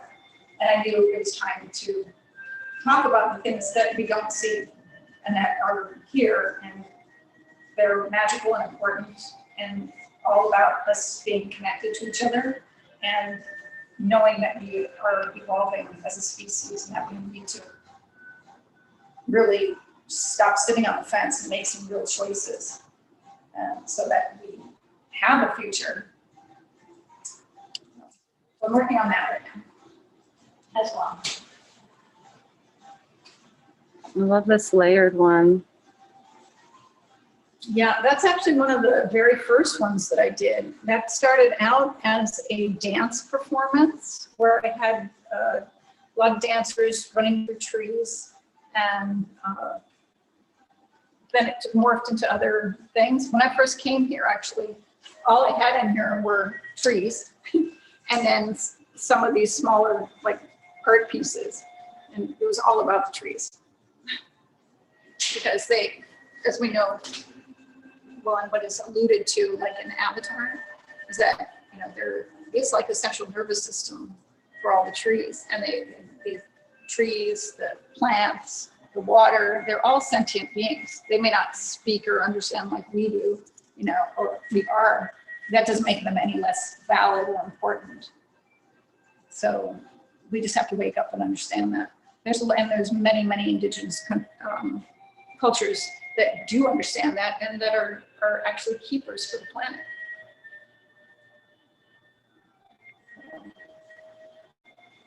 So that's another series up there. That one is called the Chaos series, which we've been sort of embroiled in socially and economically and politically, Right.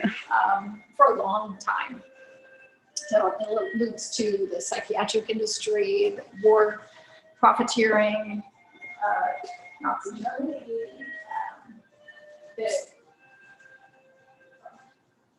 sexual cultivation and perversion. Oh, look at this little birdie. Oh, is this a picture of you? Yes, That's Burning Man? That's at Burning Man. Yeah, I've been a long time burner, 16 years, and it is the Renaissance movement of our time. It is amazing and magical. It's really all about people coming together and trusting in their creativity. They connect with each other, they come up with community projects, they invent things. They're just amazing. So we just need to trust in that. They're also, by the way, burners are the best people to camp with.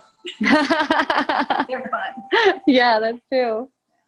Amazing. Well, thank you so much for sharing all of your art with us. Oh, And good luck on your desert space. Thank you. Thank you. Well, we'll see you tomorrow. Okay. Bye. Thanks so much. All right. All right, next up is Andre.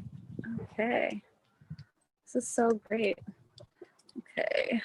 I know someone was commenting on the quality in that studio. I actually did have, I am connected to Wi-Fi.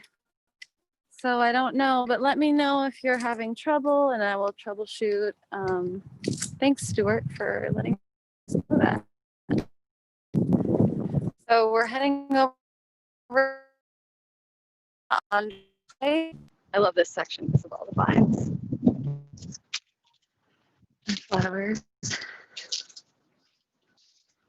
This is another section of the brewery where there's a lot of these really creative kind of like out front backyard patio kind of garden situations.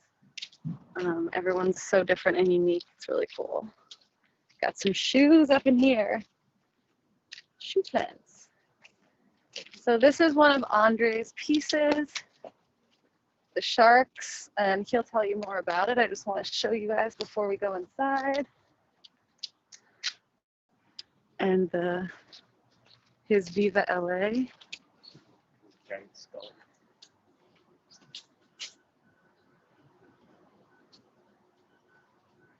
Hello.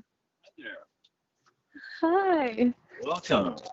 Thank To you. the kingdom of color. Come on in. Thanks so much. You're very welcome.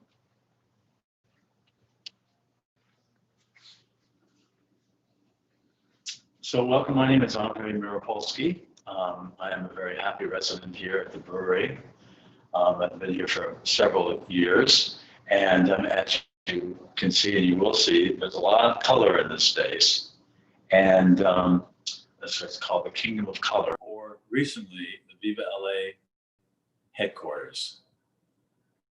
Because one of my main missions right now in my life, I've collaborated with my Viva LA team to create a definitive icon branding for Los Angeles, celebrating Los Angeles, both here and around the world, Viva LA. And this month is 12 electronic billboards going up all over Los Angeles with Viva LA. And that's really cool. And as you can see, there's a lot of Viva LA imagery, including the garage door, which you came in on. And So this is like half of it, right? The Viva LA and then the heart with the angel wings. Right, it's two. The Viva LA is obviously with the words, and then the angel wings, which represent City of Angels, they go together. So like on T-shirts or merchandise, you see there's the main one, and then the other one goes. That's like a hashtag or something. You know. Anyway, sorry, but and being that this is the art walk with no live people, I was able to utilize my floor to show off new work, and this is all new work done during COVID time, and I call it my COVID series actually. And I also worked with well, I thought, you know, all these little elements, little moving little elements, I thought they were kind of virally looking, you know, all moving around, having fun. And then I did several based on the Viva LA logo. I decorated those because eventually we want to work with our company, Viva LA company, is both a nonprofit profit, and we want to work with the creative talents of Los Angeles, being that this is the capital of creativity. Yeah, And LA, so the capital of we definitely creativity. want to work with that, with the Viva LA slogan. And you do a lot of sculptures too, right? Right, I do three-dimensional wall installation sculptures. These are called these are called suspensions, which is not a mobile. It's one unit that hangs and can move around. But I also do large mobiles, but those are several different pieces all moving around and involved with each other. And as you can see, these sharks, these are my LA sharks, and the theme, except for the Hollywood one, all the others, they all have, they're all wearing sunglasses, and they all have this smirky smile. But in lieu of my development of Viva LA and my involvement actually in the branding of the city over the last 15 or so years, I thought it was important to develop some artwork that also had something to do with LA, and that's how I came up with the LA Sharks idea. So I've taken the sharks, and here's prints of the sharks, and I've put them in front of, well, that one's generic. That's the angel shark, City of Angels. But then I normally put them in front of different Los Angeles architectural landmarks. Like here's Disney Hall. Oh, we need to get Wi-Fi in here. They're saying on the chat, because you don't have Wi-Fi, right? Right. Are you still connected to Victoria's? No, they're just commenting here that it's blurry. Sorry guys, if you're having trouble, we're just gonna, keep pushing through, and there'll be a recording of this too. Because on our end, it looks really good. Right. Yeah, and then like this one here, this is the art museum. Money. Broad Museum. The Broad. The Broad Museum. Right. Cool. All right, I'm just gonna give a little tour back here. Sure. These are kind of cool. This will probably show up really well on camera too. Oh yeah, with the light. Those are light. Yeah, see, those are light boards. These are ancient because these are now they're all LED, I'm sure. But these I had to show these many years ago, and I went to a factory that these are like these light board signage, for bars and video stores and all that. And I drew the artwork inside, and it's very 3D-ish in person. Yeah, there's like some layers going on here. I love this Viva LA with all the colors. Well, that was one of these left here today. So I actually have done live, because I haven't really had any time. Right. So I donated one. Came to pick it up and commission to do something else. And yeah, so great. There has been action today. So I've had both viral or virtual and live. Action. Amazing. Thank you. Oh, I really love this one too, like all the dots in her. Thank you. Emotion. What about this one? Well, that was a test for it's not over completely, but I was going to be doing a large 4,000 square foot mural called the LA Historama, and it was illustrating the history of Los Angeles, the past, the present, the future, but it was going to be 100% stained glass. So this was the sample that I would would take around to different meetings. I love how colorful everything is. Yeah, color seems to be. I grew up overseas. What did you call it on our way in? The color, what? Kingdom of Color? The Kingdom of Color. Right. Where'd you grow up? Well, I grew up mostly in Asia. So the color palette in Asia, I lived in Indonesia for several years, in Thailand, and I attribute those countries as really helping me with color. They're not afraid of color there. And it's part of the flora and fauna. Yeah. That's so cool. Amazing. Well, thank you so much for My sharing your absolute space with us. I'm so glad you had a guest. Say hello. I mean, do you know how are people? I don't know how this is working. I mean, how do people? They're all on here right now. They're live. They're watching you at home. Okay, so they're watching me now. They're watching you. It's a And live they stream. can go to your website. Is that right? They go to your website. Yeah, they can go to the website. Jill Sykes is saying, "Viva LA." Oh, great! Excellent. Yeah, so she's they're next, watching right? it. Yes, they're watching in real time at home. Well, my website is all hooked up. I've got videos on there. I got all kinds of things. So check it out. Lots of stuff for sale. Yay! Okay. Mitsela says hello. See you tomorrow.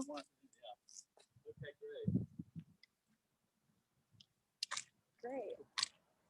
All right, so maybe we try to see if we can get a neighbor's Wi-Fi for him for tomorrow. Some people. Sorry if you had trouble seeing him. We're going where we definitely have Wi-Fi. We're going to see Jill Sykes next.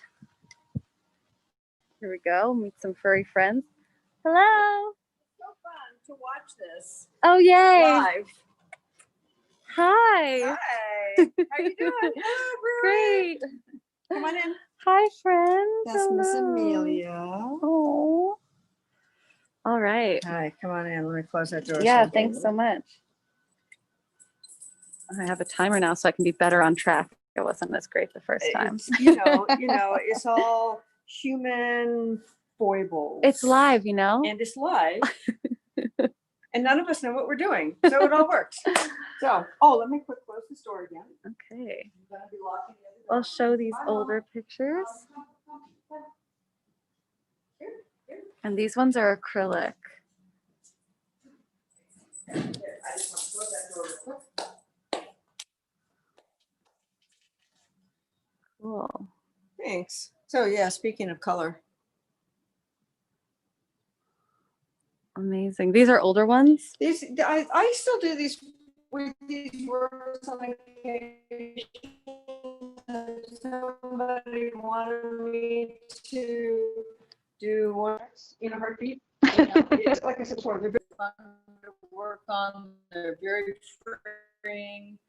I always have a bit. If you look at the other work, those pieces are always based on solid drawing, which might change as I'm working on it. But there's always something pretty hardcore that I'm starting with.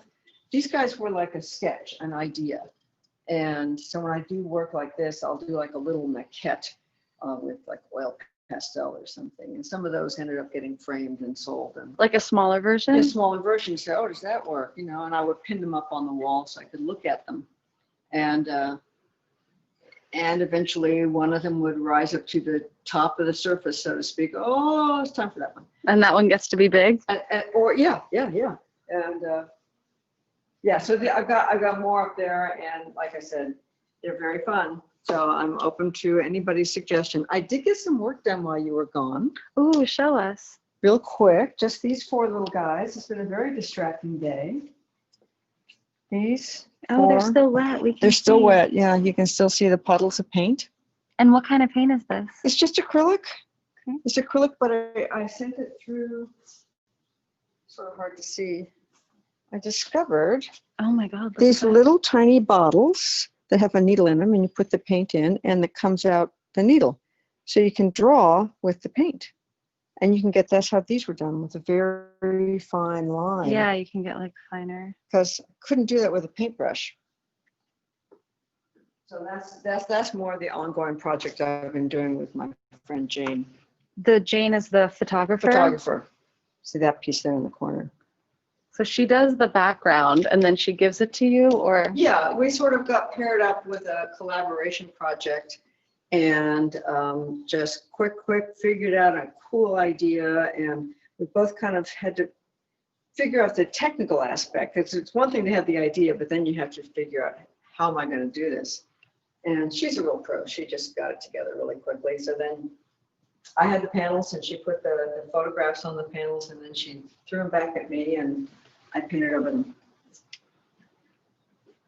So was that a black and white, and then you did you added the color and the flowers? I think it's a color photograph. Okay. I believe she took it in New York last winter, and it just because. Oh, so this is snow back there. It's snow. That's actually snow, but there's also a lot of variation on the photographic transfer that she did, which is where a lot of these little weird burbly things come from. And so she ended up getting a lot of weird texture, and we decided we really liked it that way. And then I painted the flower, and it looks black, but it's actually a very, very dark blue. Oh yeah, I can see that. What about this guy over here? This guy is a Chinese elm, and I had these drawings for another project.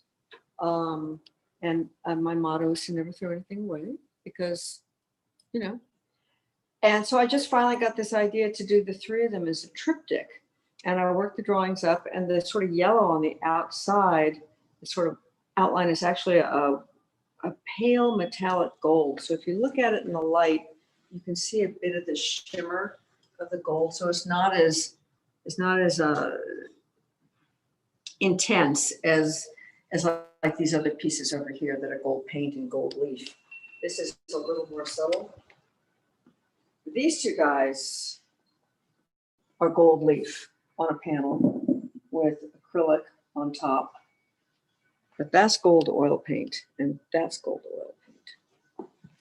So if I hang them near the windows, they get hit with a lot of beautiful light. I love that. Oh, what about the laundry?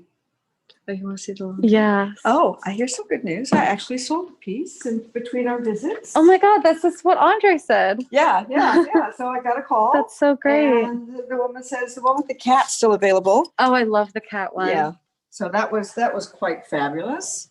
Amazing. So Venmo works, and we're very happy. So you want to tell us a little bit about how you got into this project? Yeah, I took this trip to Italy, and I've been to Italy a couple of times, and everywhere you go outside of the city, 3 blocks outside of the main part of the city is where the people live, and that's where the laundry is. And there's hundreds and hundreds of photographs that people take of laundry in Europe, and that gave me the idea. So of course I took my own pictures, and I found pictures, and people send me pictures, and I piece things together. I'll pin things to the wall. All the bras are my underwear pinned to the wall. Just so you know. Well, they're definitely not my bras. Okay, years ago. About the laundry is that you get this beautiful flat silhouette with the spaces in between that I talked about before, but there's so much movement in them, and you can extend the ribbons of that little dress, which is one of the things I did, which really gives it even more movement without it looking odd. So the drawing really plays a part in that, in that just the very subtle variations on how you make the curves give a lot of movement, like to this pair of pants here. Right? They're just really moving in the wind. Yeah, and these ones you can kind of like see the wind coming through. Yeah, and I have no desire to draw the line. That would, you don't need the line. It's implied. The clothesline itself is implied. So just sort of make a suggestion of clothespins, and you get a beautiful little summer dress hanging on the clothesline. Anyway, Yeah, I these like are those great. guys a Oh, lot. I'm so glad you sold this. Yeah, The little kitty one. Kitty. Every once in a while, I'll do one with an animal in it. A couple of years ago, I did one for a friend of mine, a picture of her dog that she sent me, and there was literally laundry on the back. Oh, Of really? the picture, and so I sort of repositioned a bunch of stuff, and I gave it to her for her birthday. Do you want to? We're close to the end here. But do you want to talk a little bit about About Ruth? Yeah. This piece is called Justice, and it is my ode to Ruth Bader Ginsburg. I painted this last March before we knew quite how ill she was, but I just had such admiration for this incredibly powerful, tenacious, honorable woman. And she had this series of collars that she would wear over her robes when she was on the panels. And they were announcing verdicts and all that. And each one of these collars had a different meaning. And this particular one had these jewels on it. And this is the one she wore when she dissented the overarching opinion. Like, I disagree. And so she'd walk in, and if this is the collar she had on, she was not voting for this one. And so it's a really. So she always wore this one when she dissented? Yeah, this was her dissent collar. Wow. And now that she's passed away, you can go all over the place. You can buy jewelry, you can buy collars, you can buy little pins. I've got a pin right here that a friend of mine gave me. I dissent. Ah. So they have these little things of her with that necklace. So it's a real important part of who she was. She was really, she had a lot of integrity, and she really believed in what she believed in. And she was powerful and did a lot of good things for us. We miss her a lot. Yeah, and I told you before, I went to the place that they designed all of her clothes at. It's in Philadelphia. And they had like a installation in the front window of all of her outfits that they had designed for her there. So yeah. that's Well, really they had a cool. big display of her life and her robes and a lot of these collars at the Skirball Museum last year. I think it was last year. And that's where I finally got the idea. And you could put these collars on and try on a robe and have somebody take your picture, which I thought was cute, kind of a fun idea. But I took the collars and I put them on the table and took pictures because I just wanted to spread them out and see what kind of shapes could I get out of these. And the guard told me not to do that. And I thought, I dissent. really? I dissent. That girl put one on and took her picture. I just want to put it on the table. Yeah. So, anyway. All right. So well, that's my story of Ruth. I love it. Thank you so much for sharing your space. I'm gonna Thank you. quickly get some of these Aren't they cute? knickers. Little pants. All right. And here's some more of the collaboration pieces. And this is Cool. just a new one I was playing with the other day. Some layers. Some layers, this gold leaf with the music paper and a little sketch of one of my flowers. Hey, buddy. Jill, thank you so much. Thank you, Magellan. Thanks for showing us your guys did a space. Great job. We'll see you tomorrow. We'll see you tomorrow. Hey, Dustin, I need to plug in. Will you hold this for There's a me? dog out there, is there? Of course. I don't see. I don't see anybody. Okay, guys, give us 1 second. I just have to plug my phone in to the external battery. So we're going to pause at this parking lot. Da-da-da-da. And next up is Emily Halpern. Amazing. Click. I think I can plug this into the same Looks one. like there's two. Okay, great. Thanks, Jill. All right. Yes. Okay. There we go. All right. Well, this is the kind of the back end of the brewery. You can see some people have some cool backyards. This is probably the ugliest, worst building here, Dystopian Studios. Kevin Flint, my boss. So talk a little. Here we go. So now we're going to Emily, who's another painter. All right. Hello, hello.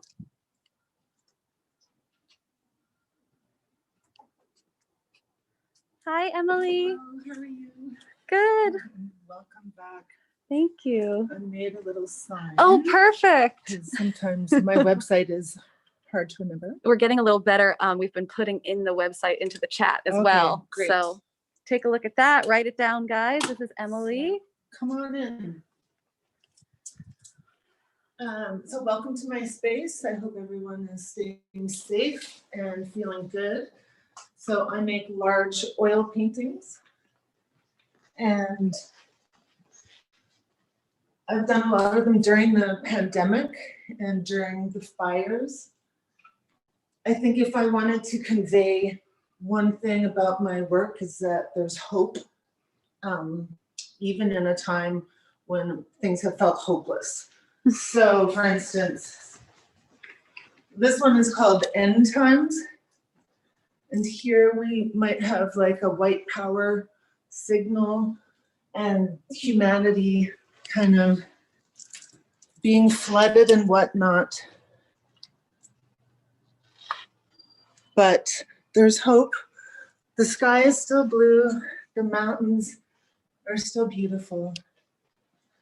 And all is not lost.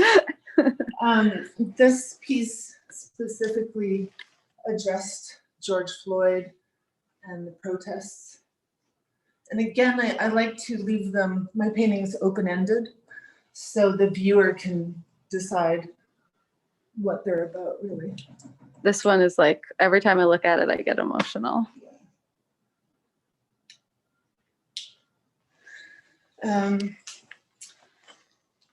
This one is a serious topic. It's based on a poem by Abe Mirapul called Strange Fruit, which is about a lynching. It's a tough subject. But again, they might be hanging, but they could be dancing, you know.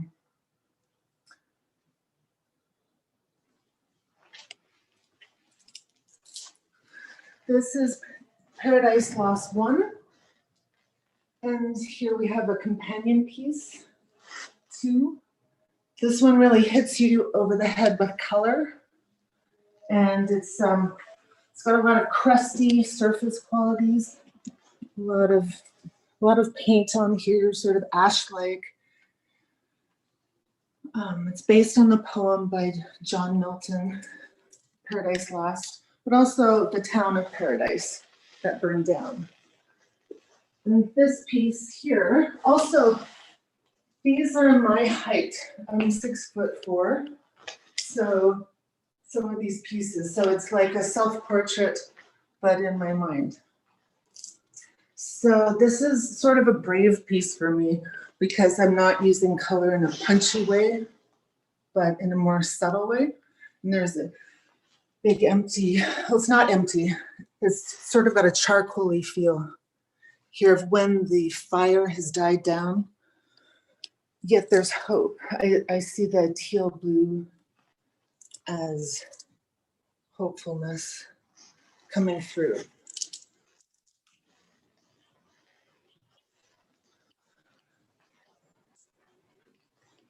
This is the longest piece I've ever done. That was interesting to do a piece of this format. This was after RBG died. And I use things like boots as signifiers of fascism or authority. So here we have a woman like the policing of her body, but she might be flying also. She might be going to this UFO, getting out of here, you know? We don't know what's going on. And who's this guy? It's ambiguous.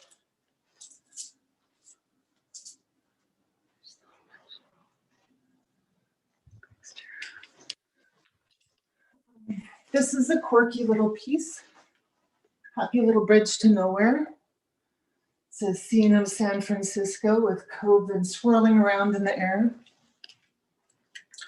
Maybe San Francisco is going to be engulfed by water. We see all this garbagey stuff coming down the hill. However, the color is bright. And again, there's hope. Even if we're going down singing.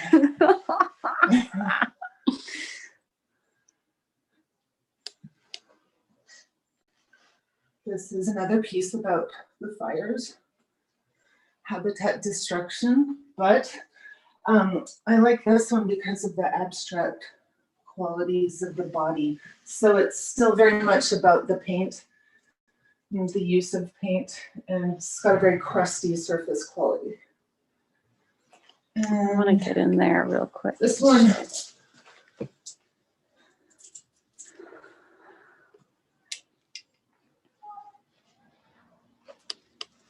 This is called My Addictions.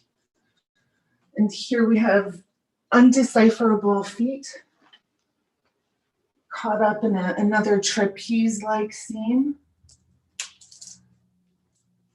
Again, like really, I like these because they have knobby, thick and textured paint.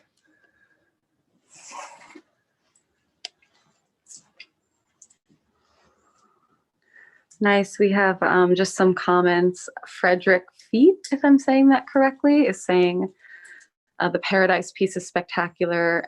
He's also saying magnificent, diverse art by a brilliant creative artist.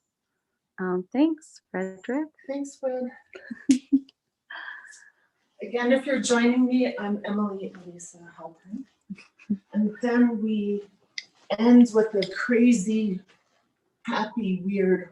I love this so much. I don't know where this came from, but it's weird and I love it. I love the pink patch over there. Yeah. Will you just talk about that one again before we go? Yes. I love this. So I also do assemblages, and this one is called Pride. I did this after the march in Charlottesville when the police said there are good people and bad people on both sides. And here we have the White King soap. Quick dissolving. Yeah. And then the flies are supposed to be there.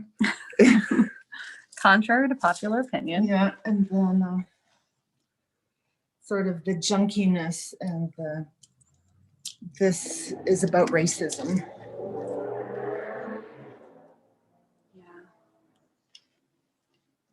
I love how there's so many layers to everything that you've created in here. Thank you. Okay, great. Oh, I missed this. Yeah, this is a cheerful little piece. This is called When the Blinds Are Drawn, and it's part of a larger body of work that I did based on the 7 deadly sins. And I added sorrows, and this is the sorrow of what people do to themselves when the blinds are closed, when no one is looking. So pretending to be well, but not being well. Claudia Elder says was powerful. So should we do like an art giveaway? So where someone guesses how many razor blades are in there? I cut my fingers so badly during this that my phone wouldn't recognize my thumbprint. Oh my God. I'm just going to read you some of these last comments before we have to go. Will Espada or Espanza, I don't know how to say that, says Emily's work is refreshing, unforgettable, and moving in this time of transition. Not one arbitrary brush stroke, each thoughtful, transcending stroke of the brush. And Claudia said powerful, and Kelly says your work is thought-provoking. So thank you so much for sharing your art and your space with us, Emily. And we'll see you tomorrow. Bye. Thanks so much. Bye.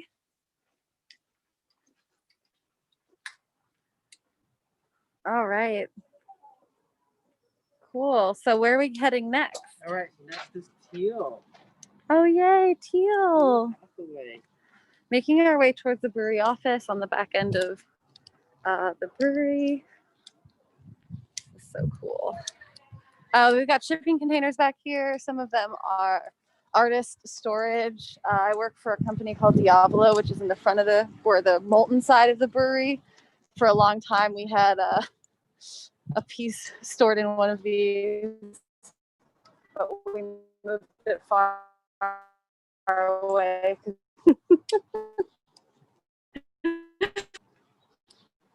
Teal!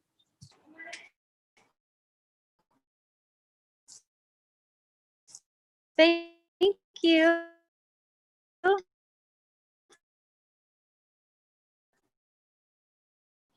Christmas ornaments. What are you guys doing? Yeah, so I'm actually really excited about this. So this year, the first time, I painted Christmas ornaments. These are all hand painted. I have mountains of them. They're super fun with colors from my paintings. So I'm putting ribbons on them and preparing them for shipping. So yeah. Oh, these are so cool. Thanks. How many of these have you made? They're all by hand? Yeah. I think I've done about 75 or so. And are those, do you make pillows too? Okay, yeah. So I do. I actually have 2 creative businesses working out of the studio. There's me, Teal Hathaway, and then there's Pearl and Mod, which is my design business. And It's just you. All of them are you. we Pearl, Mod, and Teal. Crazy in here. It's fine. Pearl and We Mod get were it. my great grandmas. So we're all like the same Oh, person that's now. really cute.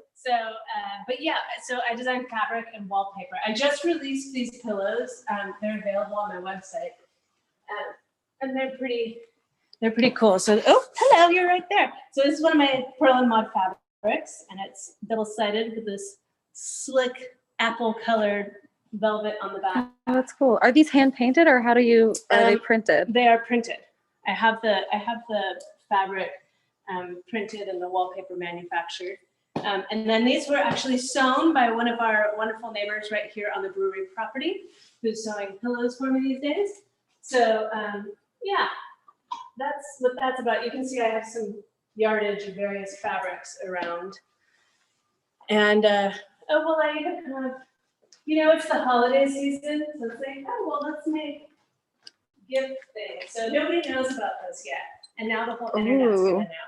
But sneak preview. I'm making cocktail napkins. So these will be fun Christmas gifts. I just got the fabric. I'm gonna sew them, and you can buy a set of lovely linen cocktail napkins. Cocktail napkins for everyone. Yay. So yeah, so that's what Pearl and Mod is about. And all of those fabric designs are derived from my paintings. Tweaked around, I use Photoshop like a chop shop. And so then here's some of my paintings.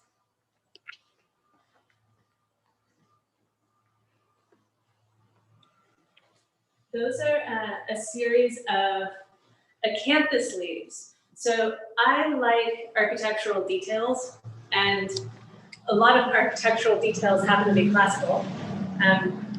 So the acanthus leaf is a classical architectural motif, and nearly every culture had their own version of it. So I've painted these on plexiglass, and what's neat about them, there's a dog bed in the way, but say this one, for example, you can reverse it, and it's very faint, but there's something kind of lovely about the other side of the plexi.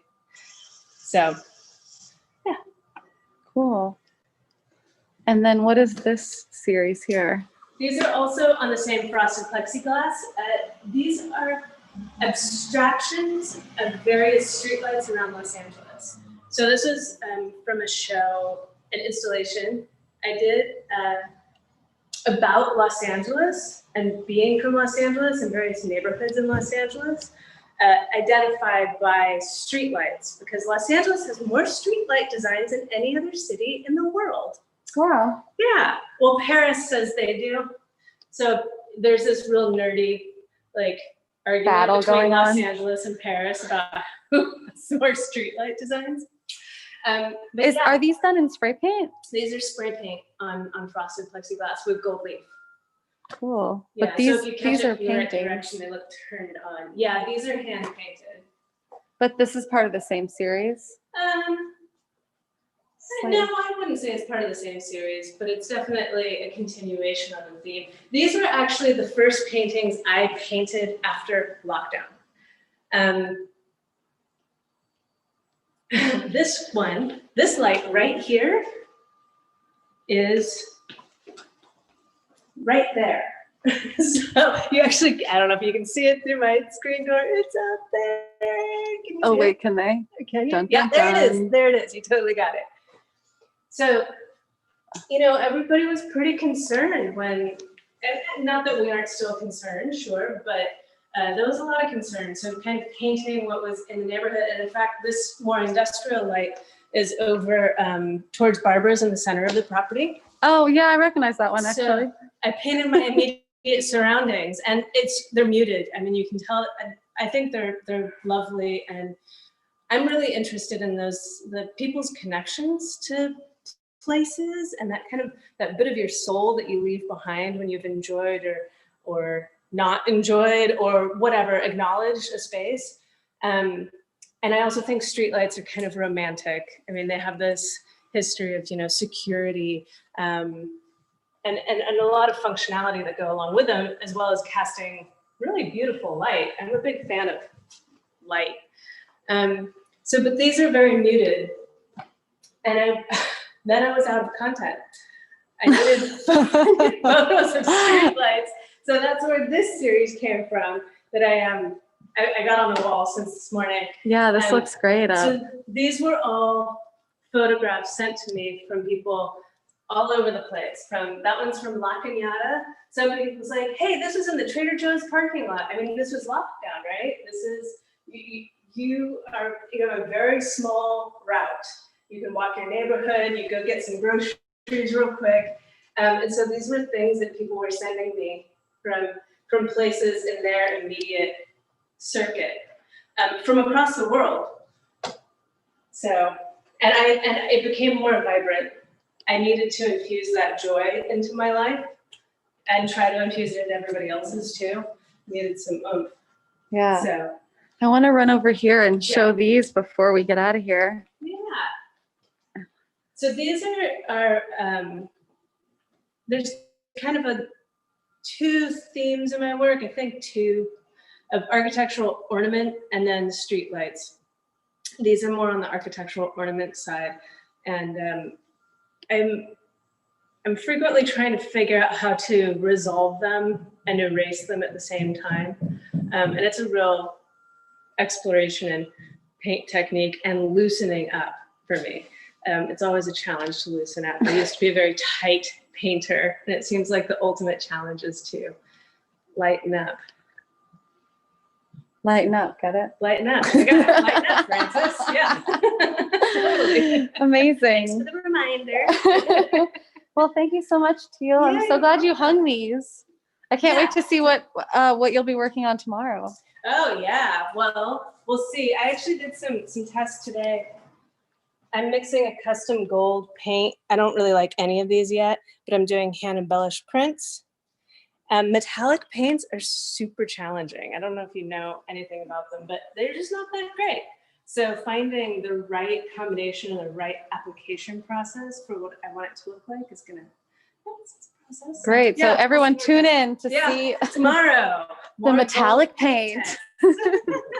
Awesome. Thanks so much, Teal. Oh, hello.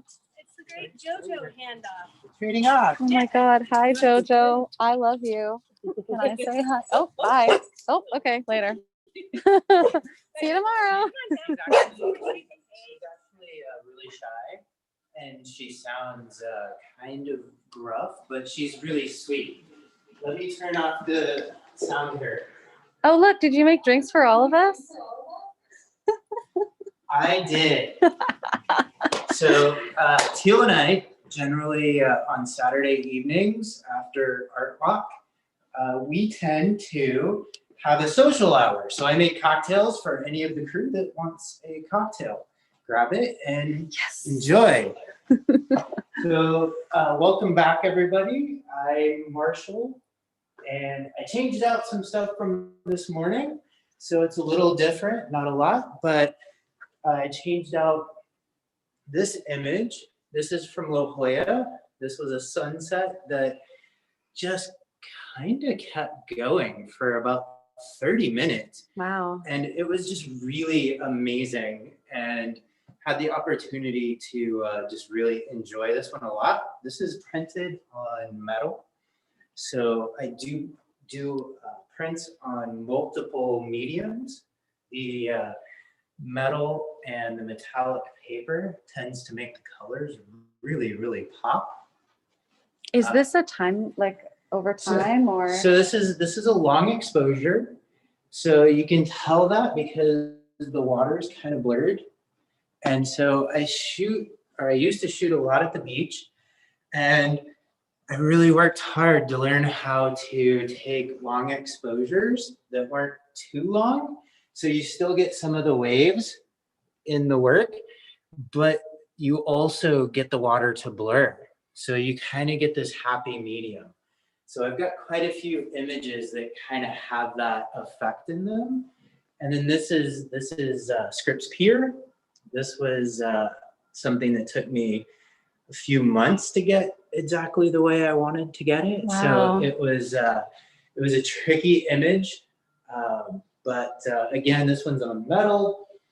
This over here is Redondo Pier. That's sunset.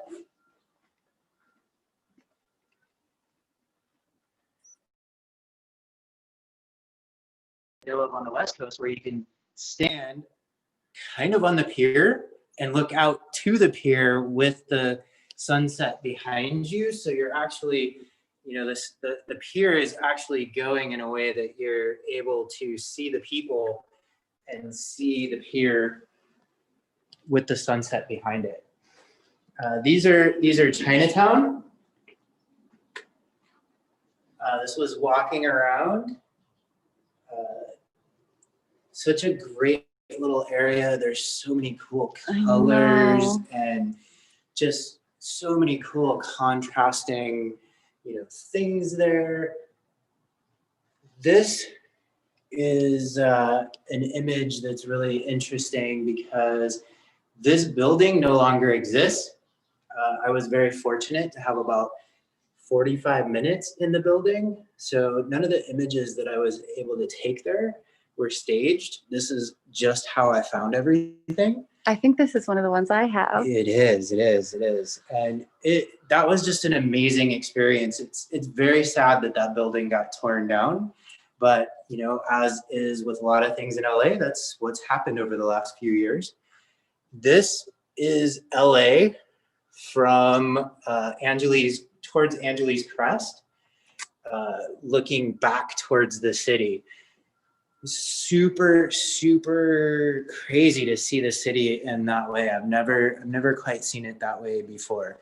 Yeah, I wonder if they can see here. Can you guys see the city in there? It really made me think of Gotham. Yeah. So. And this is what you use here? Yeah, so this is an enlarger. This is for darkroom work. I do still shoot film. You can see I've got this film camera sitting out and another one over there. I actually have a few of these guys because they tend to break and they're cheaper to buy because there's a bunch of them used around. And so, but I shoot film with them and I still use that medium. I'm lucky to be here in a place where I only have one window and I can turn this place into a dark room. Oh, that's really cool. We have some prints here. So I think you guys can go on the website.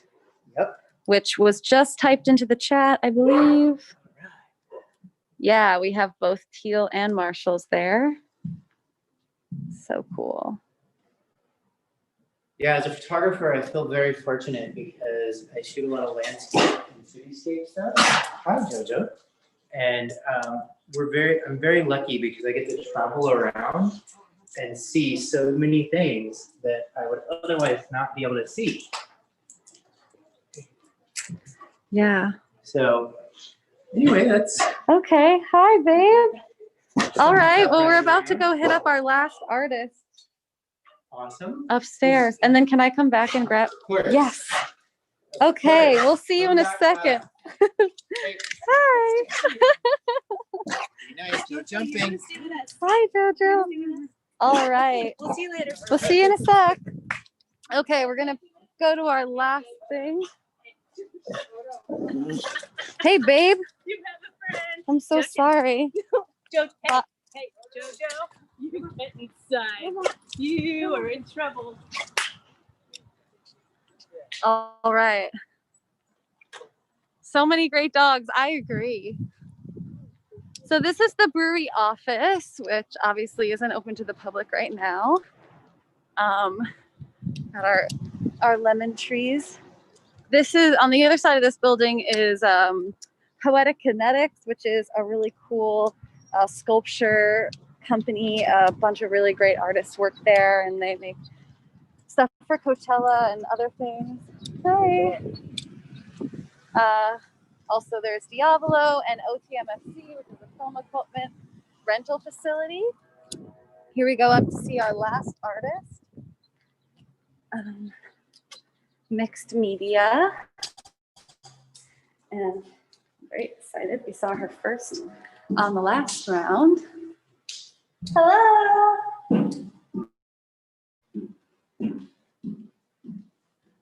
How are you?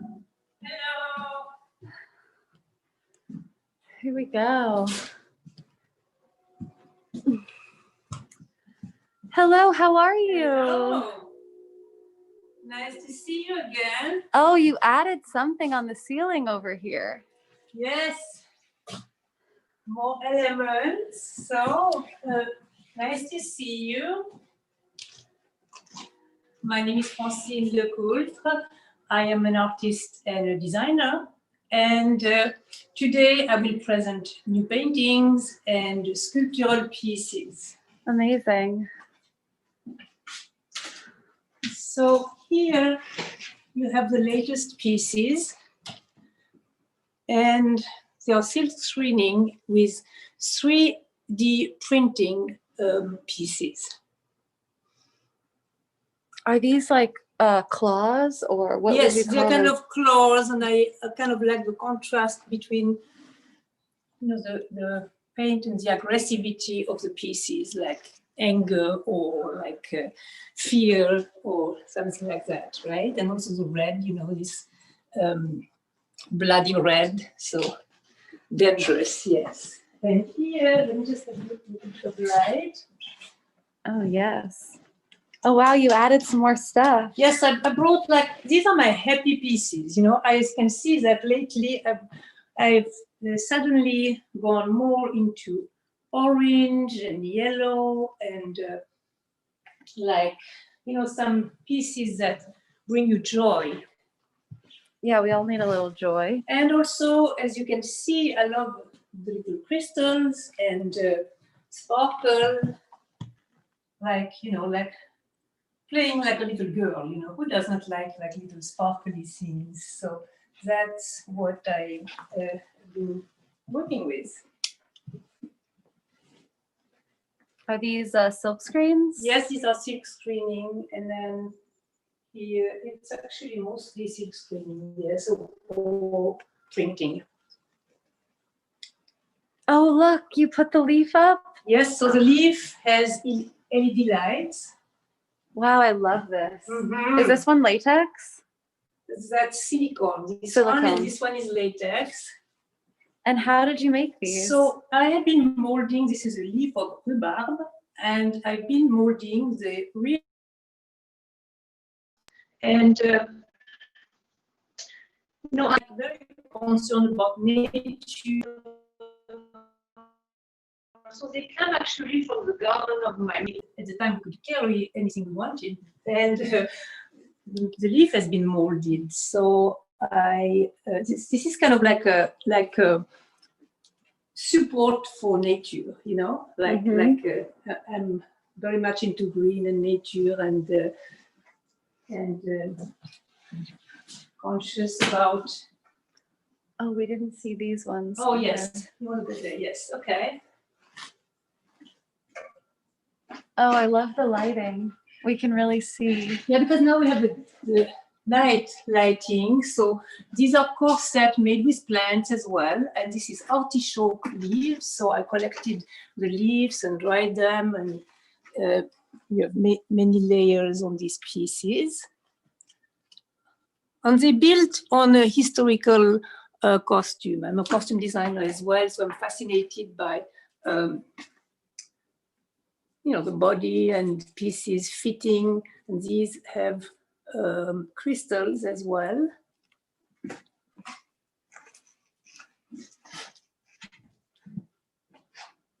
So great. And you have one here that is actually has LED lights.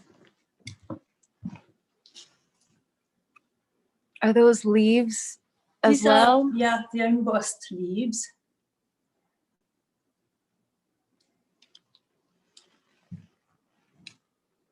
Yeah. And here, that's my new collection of paintings. So I have a tendency of painting many pieces together, like in the same time, because I use, let's say, this one is finished actually, and but I always, add something, like either I airbrush or I'll rework on the lines. So these are special characters, like these are kind of cows, like I come from the country, I told you, in Switzerland, so I love characters that are like human and animals. So this is also a cow, but a sad cow. And this one, she's happy and dancing. And I also created the wire, like this special wire that you use in the field.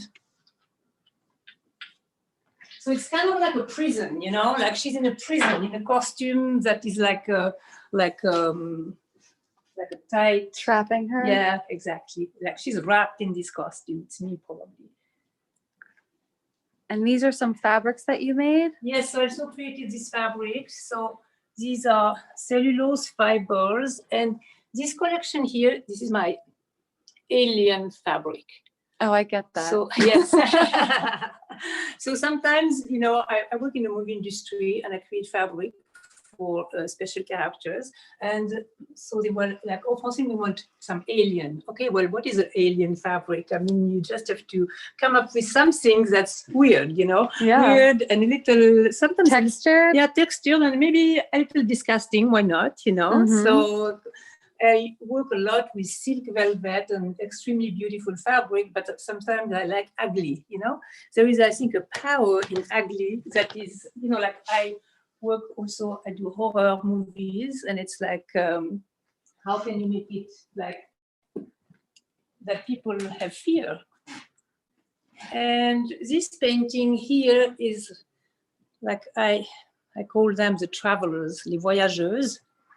And I like, like girls with boots and I'm not too much. Still, I love your shoes, actually. You see, oh, because thanks. I'm not too much. We think, fashion people are in stiletto and to the nines all the time, but actually, I think we are actually warriors. Well, we always need to be able to jump a fence, especially in these times. Yes. And maybe I'll show you a little bit of the 3D printing detail. See, I even have. Yes. So what I'm interested in is created fabric that you can only create with 3D printing. You see, like this here, the nozzle of the printer will create that, and you cannot do with anything else. This was a creation of the bracelet, and so I'm like, I've done much bigger pieces, but I also like to. So it's very playful, and I like the technology, the evolution, the technological revolution. It is one of my passion as well. Yes. And yeah, that's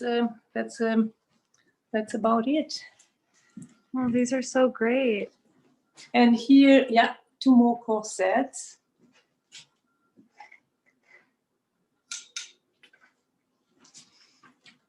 Oh, I love this picture of you. Was that in here? Yes, it's actually Jim Payne who does as a collection of. It's also a 3D painting, so 3D pictures. So it took that, and this is so great.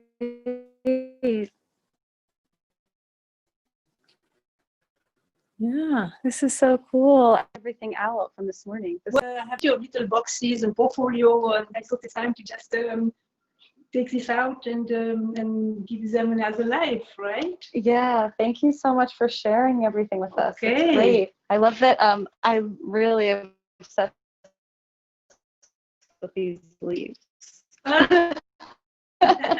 know, they made these watches. Like, Oh yeah, these yeah, are yeah. The soft dripping. watches, Mm-hmm. the dripping watches, and I thought, well, the dripping leaves, you know. So this is a dripping painting, actually. So everything is dripping sometimes, you know. Yeah, but the rhubarb. I grew up in Ireland, and my dad used to make rhubarb in like a big pot, like for pie. So when I saw the leaves, I was like, ooh, it reminds me of the winter. No, but also what is beautiful with the rhubarb is you have this beautiful texture and this incredibly beautiful vein. So it's like Yeah, because it's like red and green too. Yes, yes. Well, thank you so much. Okay. And I love that there's like a little timer because we're all done. Oh, excellent. You were our first and our last, so you can say goodbye to everyone. Okay, well, thank you so much, and we'll see you tomorrow. Tomorrow, yes. Okay. Okay. Bye, guys. Check the website and join us tomorrow, and tell your friends. Thank you so much. Bye-bye. Bye.